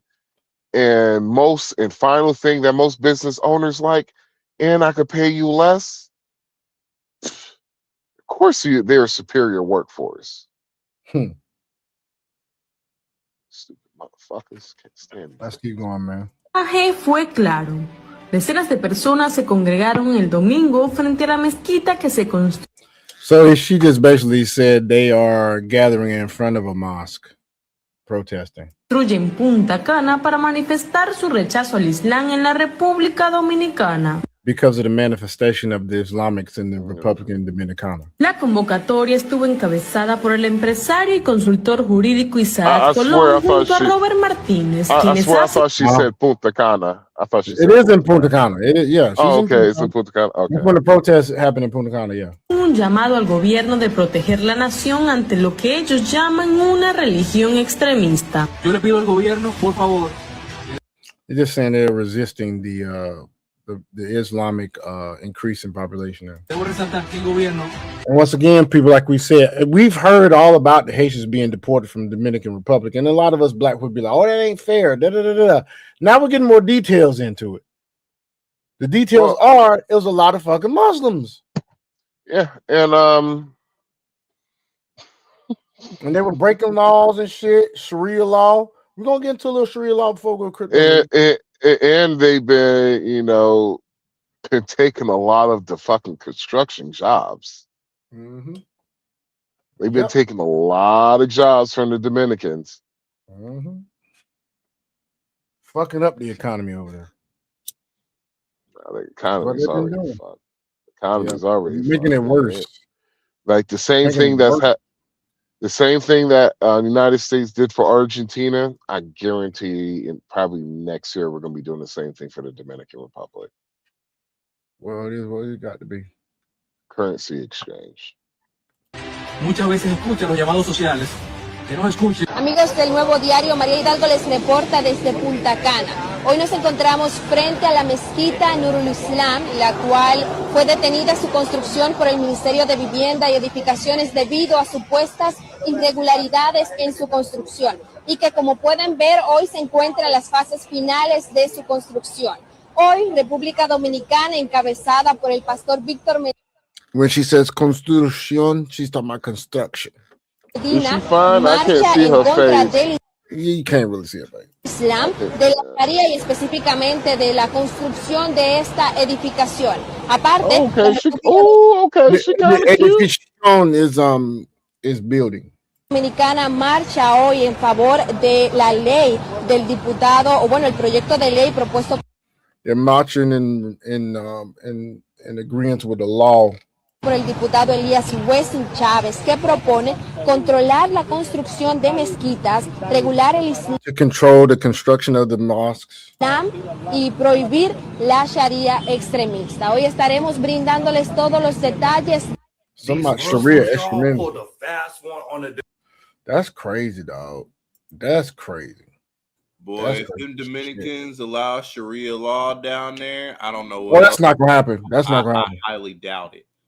That's not gonna happen. Yeah, they gonna be fighting tooth and nail, because if anything, if I know my peoples, if they got to, they will come out with some machetes and get your bitch ass the fuck up out of here. That's not what's gonna happen there. They're actually gonna ban Sharia law in Italy too. But here's a depiction of what Sharia law is, because and then we'll go to crypto news. Here's a depiction of it right here.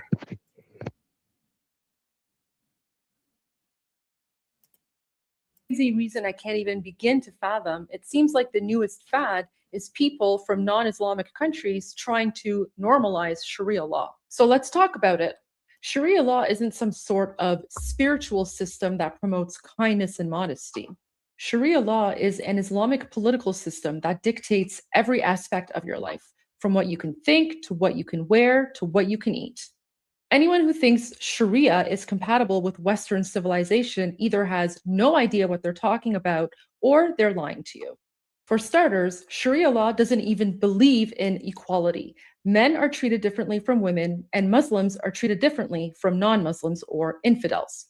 If you want to understand what Sharia law looks like in practice, just look at my country of Iran, which has been occupied by the Islamic Republic since 1979. Non-Islamic music disappears, women are forced to hide behind cloths, dissent is punishable by death, and joy is pretty much regulated out of existence. Common features of Sharia include mandatory hijab or dress codes for women, gender segregation, death penalty for leaving Islam, death or strict corporal punishments for blasphemy, flogging or stoning for adultery, amputation for theft, male guardianship over all unmarried women no matter their age, women receiving half the inheritance of a man, a woman's testimony is worth only half of a man's testimony in court, criminalization of homosexuality, and severe restrictions on art. Ooh, they ain't gonna like that shit in New York. Hold on. That is a nice way for saying criminality for homosexuality. That is a nice way of saying no. You get unalive. They will put you on the top of a tall building and push you off of it. Mm-hmm. That is the penalty of being a lesbian or a gay man or trans if you decide to want to live in a Muslim country and be openly gay, and that's what they do. Mm-hmm. I'm so weird, bro. Let's go. Artistic, political, or social commentary. Does that sound like something that is compatible in any way, shape, or form with Western civilization? Here's a Some of simple those rule. laws. If a law requires an Islamic police force to enforce it, that's not a moral code. That's an authoritarian system. Just ask Iranians having to deal with the Islamic morality police in occupied Iran for the last 47 years. If you're wondering why Islamists in Western countries are so obsessed with pushing small little Sharia allowances, you know, things like halal only menus or gender segregated spaces or small little allowances, it's because Sharia That's already going on in England, by the way. Well, we used to have in London that's going on, and in some parts of I think Dearborn, Michigan is going on. We actually used to have gender segregated spaces, but I kind of do. That's one thing I do believe we should kind of go back to. Like example, all women gyms, like all male gyms. Like when it comes to certain stuff like that, I'm willing to say yes, we should have. We could have all boys school, all girls school. You know, yada yada. School is they're separate. Yada yada yada. But when it comes to social functions, the girls' school and the boys' school all meet together. Yada yada yada. And the reason why You like I that a don't long time ago. the reason why I don't have a problem with that is, well, look what the fuck we built when that shit was going down. Imagine if we go back to that shit. I wonder what we would build next. So what did we build? Let's see. The New York skyline. The roads. If you see some of these new roads, Hudson Dam, dams, all of that shit. Basically, the infrastructure you see right now that was built when we separated the Golden Gate Bridge. If you look at the shit now, go on a brand new fucking road. That motherfucker is wobbly and crooked like a motherfucker. These brand new roads that they've been building, bro, are not good at all. Well, you are the authority on that because you've been driven a whole lot of roads. And I'm saying, like, I'm being to all the people out here who think I'm bullshitting. Go to the brand new roads that they have built. The only places I have seen where the roads are fucking good is, surprisingly, believe it or not, is all of fucking Florida. Yeah, Florida do got good roads. Florida got great roads. All of fucking Florida got great roads, except when you get to the bitch ass part of Miami or you're in a fucking country in the middle of nowhere. And the last time those roads were built, it was built 30 years ago, and them bitches still look good. What about Texas? Texas. Let me guess. Cities like that. Cities like Houston. I would say this. From San Diego, from San Antonio to El Paso, I-10 is dog shit. 20.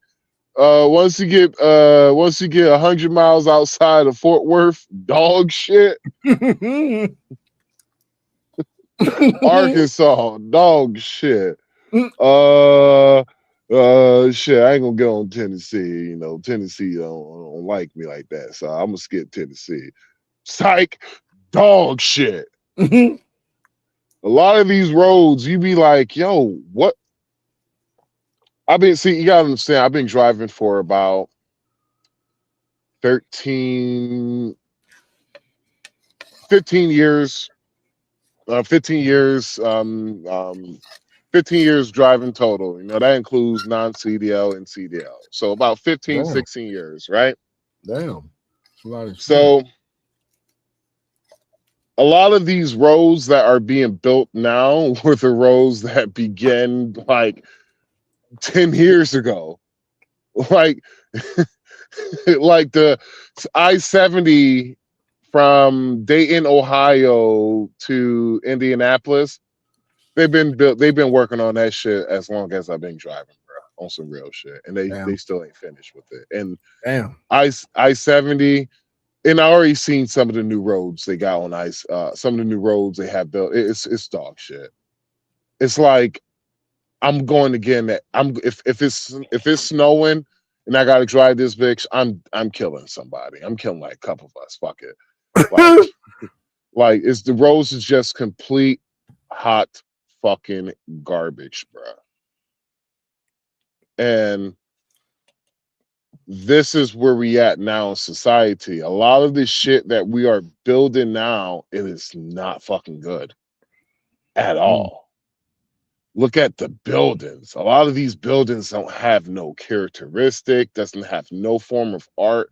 It's You're right, man. just You're right. It honestly, the peasants from back in the day couldn't think of any shittier way of building something, because like you remember, like you can see some of the artwork, like in some of the shit. It had like you have like caricatures, you have details. You're talking about shit that was built like fucking in the 80s and the 70s and it just when we got to the 2000s and 10s, we said fuck it, and we ain't gonna put no type of effort. We're just gonna build this shit as cheap as possible and sell it as much this as we shit be can. Crazy. These roads ain't been shit for a while, man. It's been bullshit. But they want to raise but the Democrats were they wanted to raise road taxes. Go fuck yourself. I just think it's just crazy, man, how that nigga Brandon Johnson in Chicago just been tearing this shit up over there, bro. Yeah. Did you see the video that I sent you? Where'd you send it to? On WhatsApp, the podcast chat. I'm looking for it right now. The last thing I see is when I sent the link for the show. I don't see that shit. Or did you send it? Oh, there you go. I think that's when I think this is it. No, this that shit about that truck. That ain't it. No, I don't see it, bro. I just sent it on. Oh, nigga, what? I'm gonna come on with let's continue on with the video. Sharia always starts with preference, then expectation, and finally enforcement. Ask any Iranian. We've seen this story before and we know exactly how it ends. Sean. And if you're thinking to yourself, Sean, that could never happen. I see it. It just finished loading. I see it. Hold on. Let's see this real quick. Then we're gonna go to crypto news. Then we're gonna go to crypto news on Windows. There we go.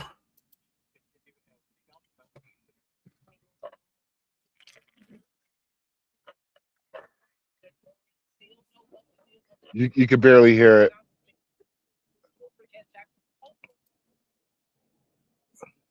What? Barely hear it? You can barely hear it. Yeah. It's probably because, well, I got this shit all the way up. I can go as far as I can go over here. I'm going to continue to play it and don't worry about it.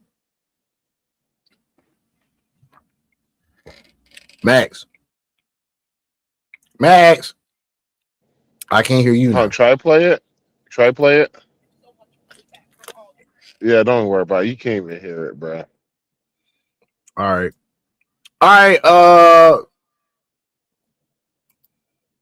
Drag on. You ready, bro? Yeah, I got something for us today. All right, so folks, without further ado, we're going to crypto news. All right.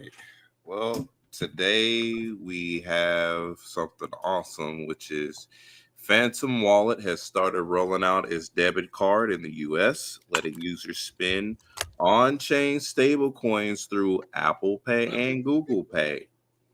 So, Phantom confirmed on December 15th in a post on X that early access to its Phantom Cash prepaid debit card is now rolling out to users in the United States. marking a key step in its effort to turn a crypto wallet into an everyday money app. The rollout begins with a phased release through Phantom's waitlist and is limited to U.S. users for now, with international expansion planned later. Phantom said access will continue opening throughout the weeks. So, spending directly from Phantom wallets on-chain balances. The Phantom Cash debit card is a prepaid Visa card that allows users to spend directly from their Phantom Cash balance, which is backed by the US pegged stablecoin Cash on Solana. At launch, users receive a virtual card that can be added to Apple Pay and Google Pay for contactless payments, while physical cards are expected at a later stage. The app converts the on-chain stablecoin balance into dollars at the point of sale when a purchase is made. Because users don't have to manually sell cryptocurrency or preload a separate balance before making purchases, the experience is similar to using a regular debit card while still being crypto native. Pause. I just have to say this. I've been doing this for the past 3 years in regards to my crypto.com card personally. So I'm glad that now this stuff is rolling out in regards to stablecoin uses and easily to be transferred. But I did this going overseas. So utilizing even the cross-border remittances. Thank you, Ripple. Cross-border remittances for payments and stuff that's being done and everything else, utilizing my Visa card from crypto.com and utilizing my USDC or the Crow that I had, which is a payment token. Just have to throw that out there because I am a vivid user of crypto.com and it's one of the best platforms that I utilize. So it's one of the things that one of the exchanges and wallets and all around best places to go ahead and get some of your cryptocurrency. So please go ahead and take that note. So let me go ahead and continue. Access to the card requires identity verification, which also unlocks additional features inside Phantom Cash, including direct bank transfers and seamless on and off ramps. Phantom notes that it is not a bank and that the prepaid Visa card is issued by Lead Bank and managed by Bridge Ventures, with fees potentially applying depending on usage. Part of a broader push into everyday payments. The debit card launch builds on Phantom's steady expansion throughout the year as it moves beyond swaps and token storage. Earlier this winter, Phantom introduced a dedicated cash tab that supports gasless peer-to-peer transfers and instant stablecoin conversions using Phantom's usernames. Phantom has also added features aimed at keeping users inside the app for more than just trading. Prediction markets, stablecoin payments, and yield products have gradually turned the wallet into something closer to a lightweight financial hub rather than a pure crypto interface. Pause. Max, Sean, how long ago did I say all of this shit was gonna happen? You said it about, I want to say probably about, I said sometime in early summer you were talking about this shit. Mm-hmm.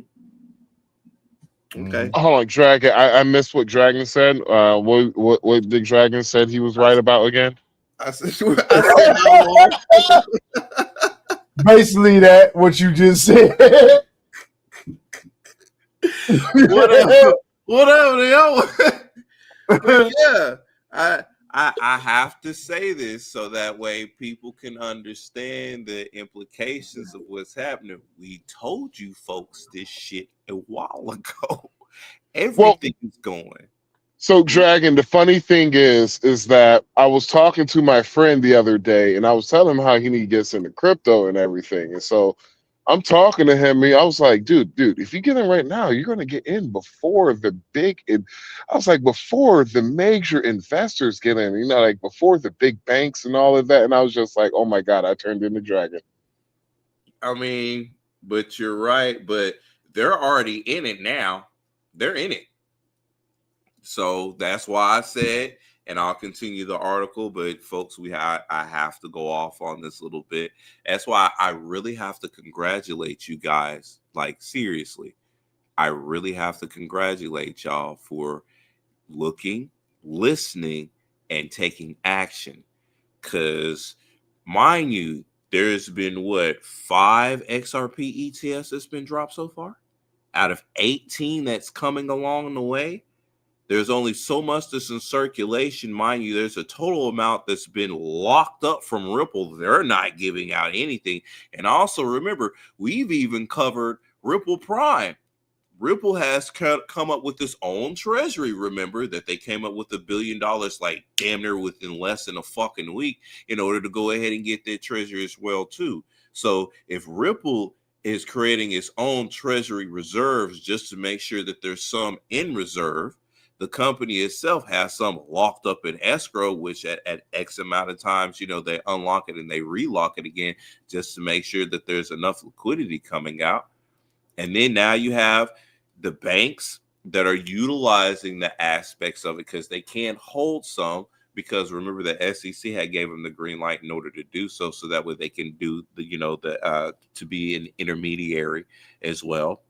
Then when you have like Charles Schwab, when you have Franklin Templeton, when you have 21 shares, all of them coming out with their XRP ETFs, which, mind you, they're buying up the actual asset itself to hold it and then go ahead and distribute it out there to the public, so that way they can say, hey, you can go ahead and you can get into these assets and you won't necessarily own them.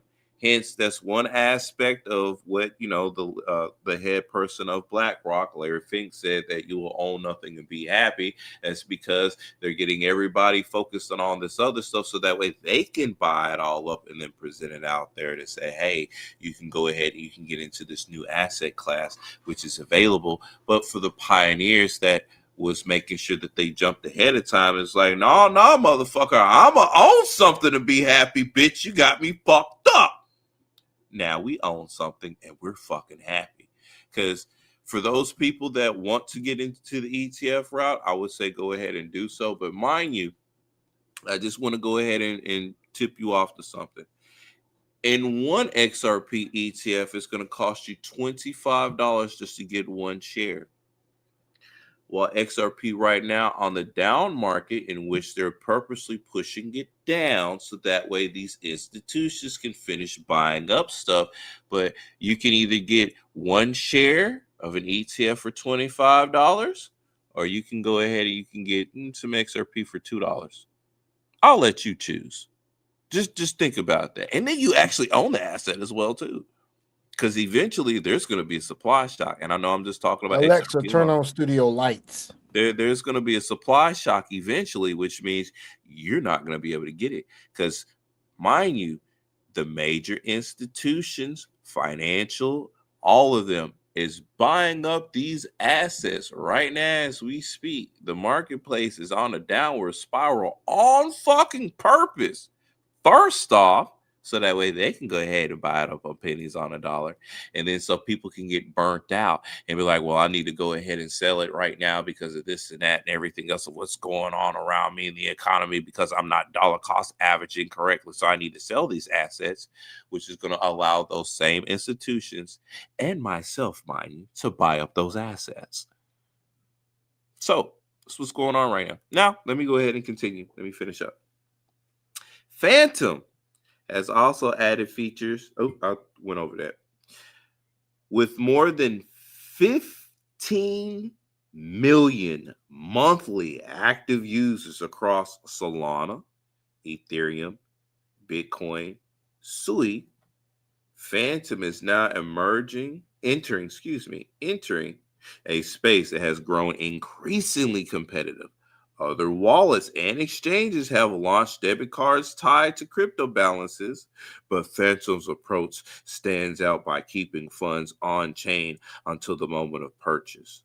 Pause. That's bullshit, because Crypto.com came out with this shit long way beforehand in regards to that, because I've been doing it for the past 4 fucking years.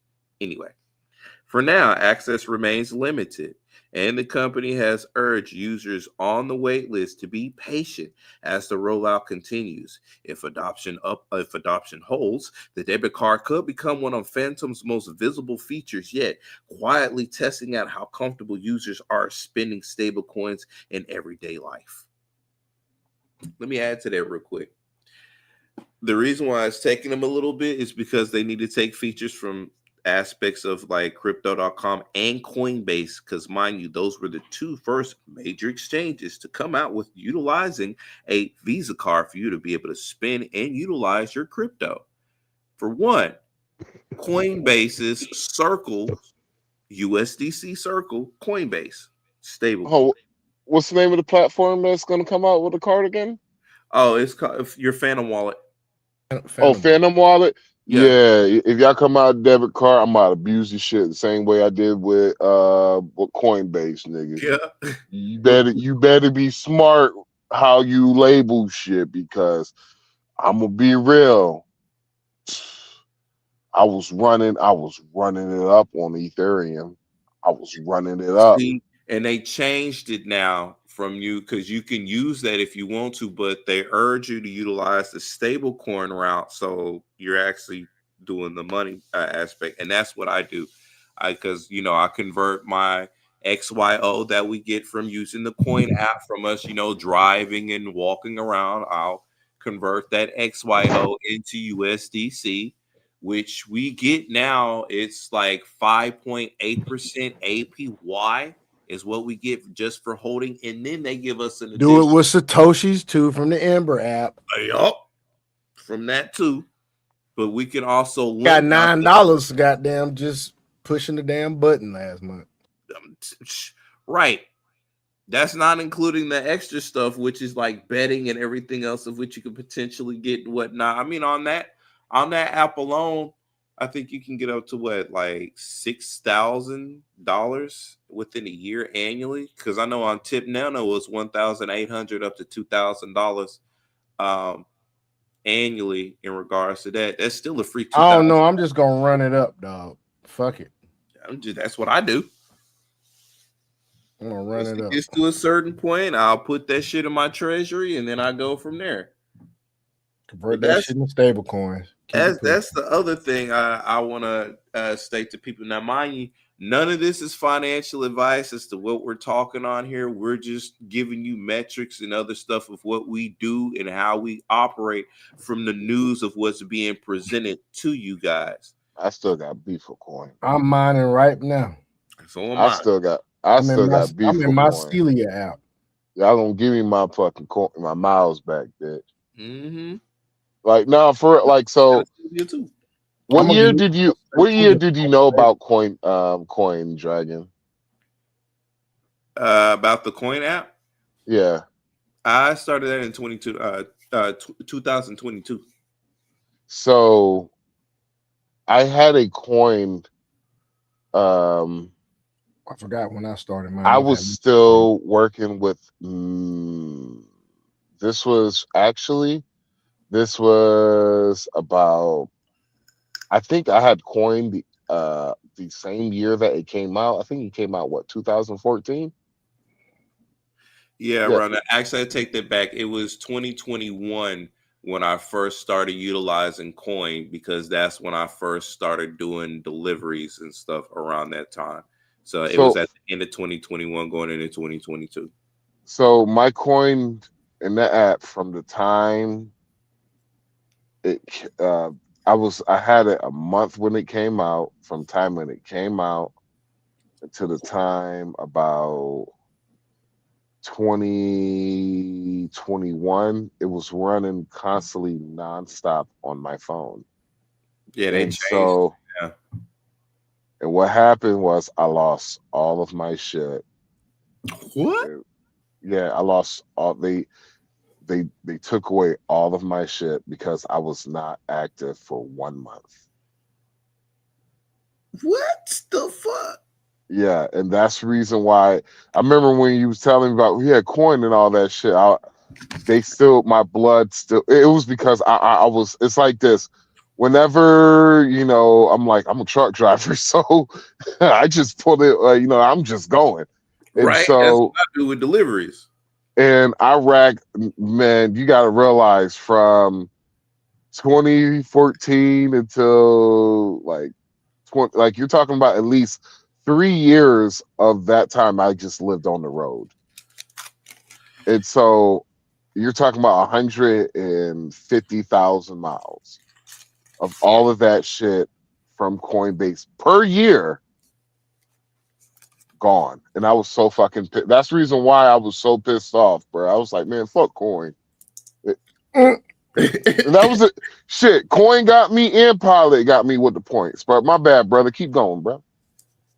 But but get Coin. Download Coin, y'all. We gotta wrap this up soon, guys. No, we don't, Sean. You take your time, Dragon. Don't you rush that.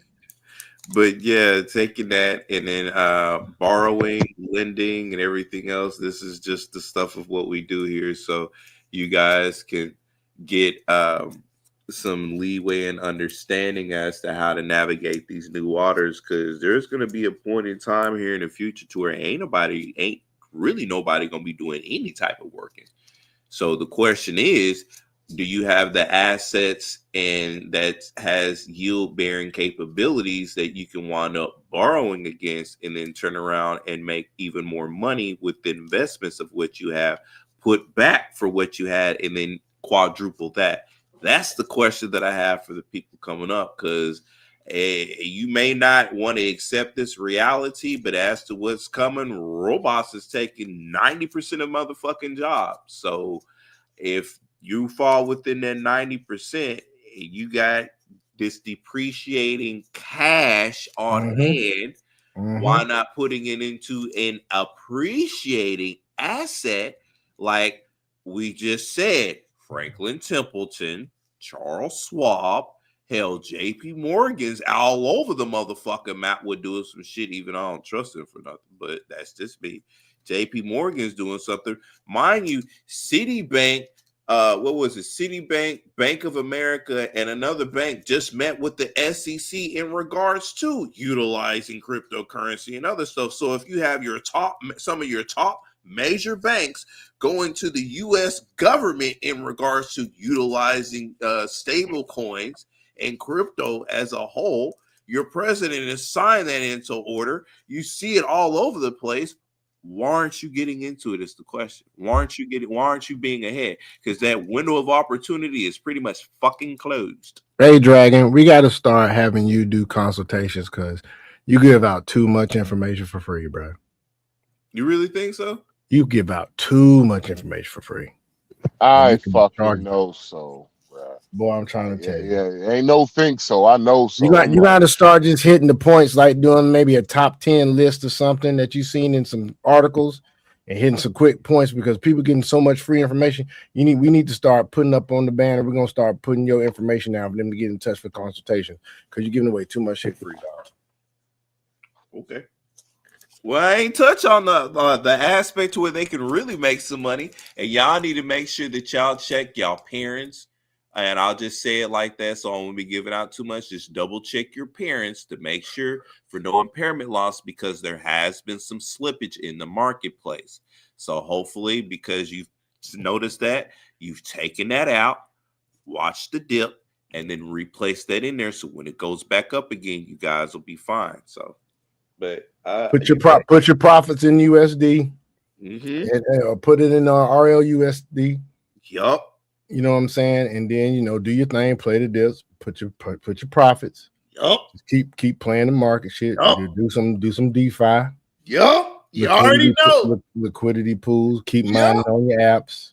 That money, and you see it's a constant stream. And when you actually turn around and look at it, it's literally a constant stream.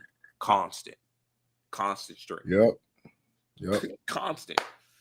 And the more you add to it now before they do, and then once they finally decide to add to it, because and I'll say this last thing we can end, because I think I talked about it if I didn't talk about it, but the SEC had gave the green light to the DTCC to do their tokenized assets now, and they said that they won't fuck with them for a whole 3 years. Remember back when I was saying that the DTCC was going to drop this?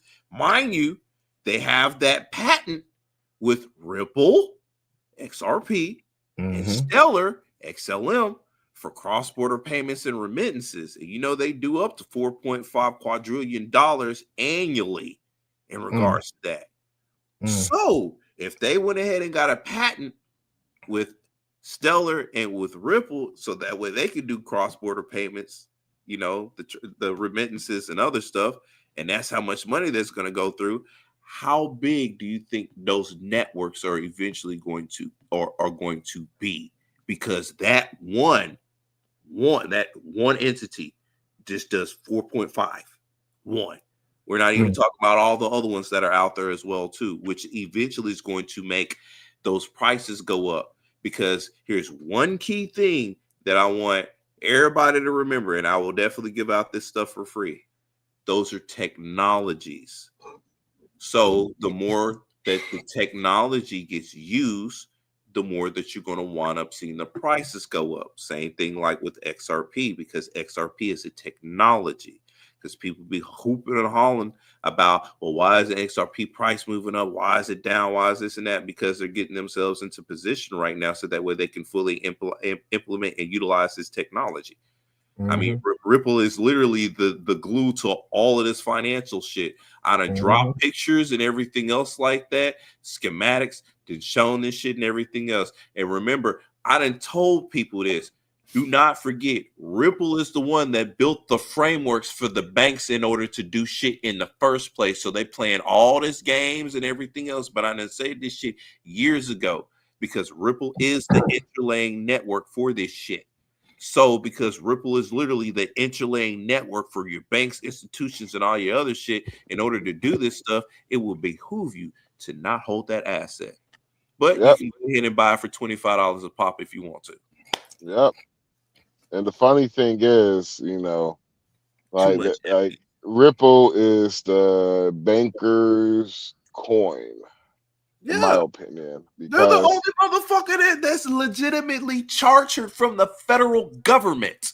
The only one that's federally backed out of all of them. Literally. Yeah, because of the fact that if you have any problem with the Ripple technology, you can always give them a call.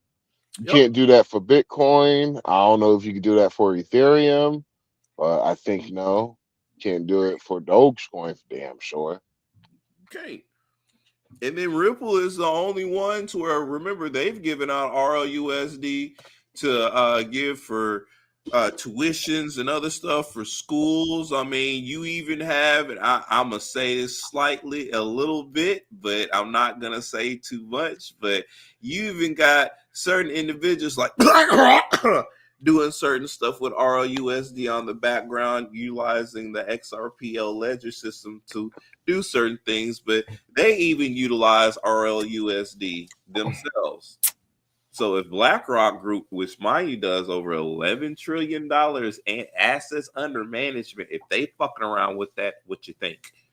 Yes, I'll let you ponder that. And if you don't know who BlackRock Group is, you need to Google them. Yes, sir. Google them. Yes, sir. All right, well, folks, we're gonna go and shut the stream on now, man. But we appreciate you peeking in tonight. It's been a pretty good show, man. Pretty appreciate that crypto news, man. Oh, you're more than welcome. Yes, sir. I'll start flooding our chat again with some, like, you know what I've been doing though. So yes, sir. Oh yeah, how's everything going? How's everything going, Dragon? Everything's going good with the bot. I just need to I'm gonna link up with like crypto.com and get their API stuff, seeing that Glowfin is restricted over here in the United States until I can figure out another way of utilizing that. But the bot actually fucking runs. It actually like runs. So that's good to go. Working on the second one to get that. So it buys and sells. Yeah, it buys, sells, and implements the quarters theory, all full blown. I mean, it even looks at delta signals and other stuff, buy orders, volumes, the whole nine. Like, it fucking works. All right. So how much have you made off of it? I haven't made anything yet because the API keys that I needed to link up to the exchange it's not working because of blowfish. Remember, it's restricted over here in the United States. So I haven't linked it up yet to like crypto.com, and I'm about to do that and test it out on crypto.com and then give you the feedback. That's the only reason why I haven't said, hey, this is what the bot has done yet in our in the DeFi Wealth chat. Hey, couldn't you use a VPN on a phone and do that shit though? No, because it's linked on my computer.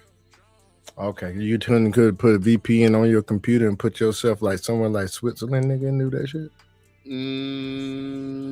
Maybe. Just a thought. I appreciate that little bit, and I'll leave that there.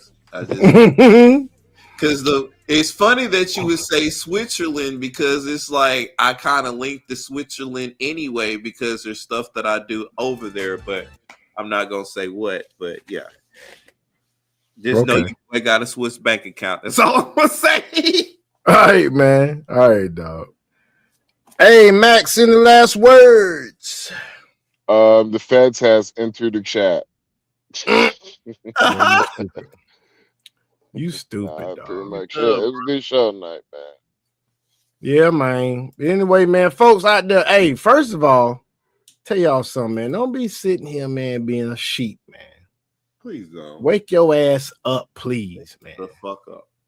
We got no time for the bullshit, man. Let me tell you something. You a leader, man. You supposed to be out there doing your thing. You know what I'm saying? You a leader. I need you to know that. You got power. We don't want to hear that bullshit. Stop falling for the bull. Get out here and mind your path. Set your boundaries. Mind your crypto. Do your thing. Get on a plane. Get away from these ratchet ass, modern, feminist ass women. Don't be stupid and be a sheep for the Democratic Party. Be a true American. Be a patriot. And we out, bitch. Peace. You feel me?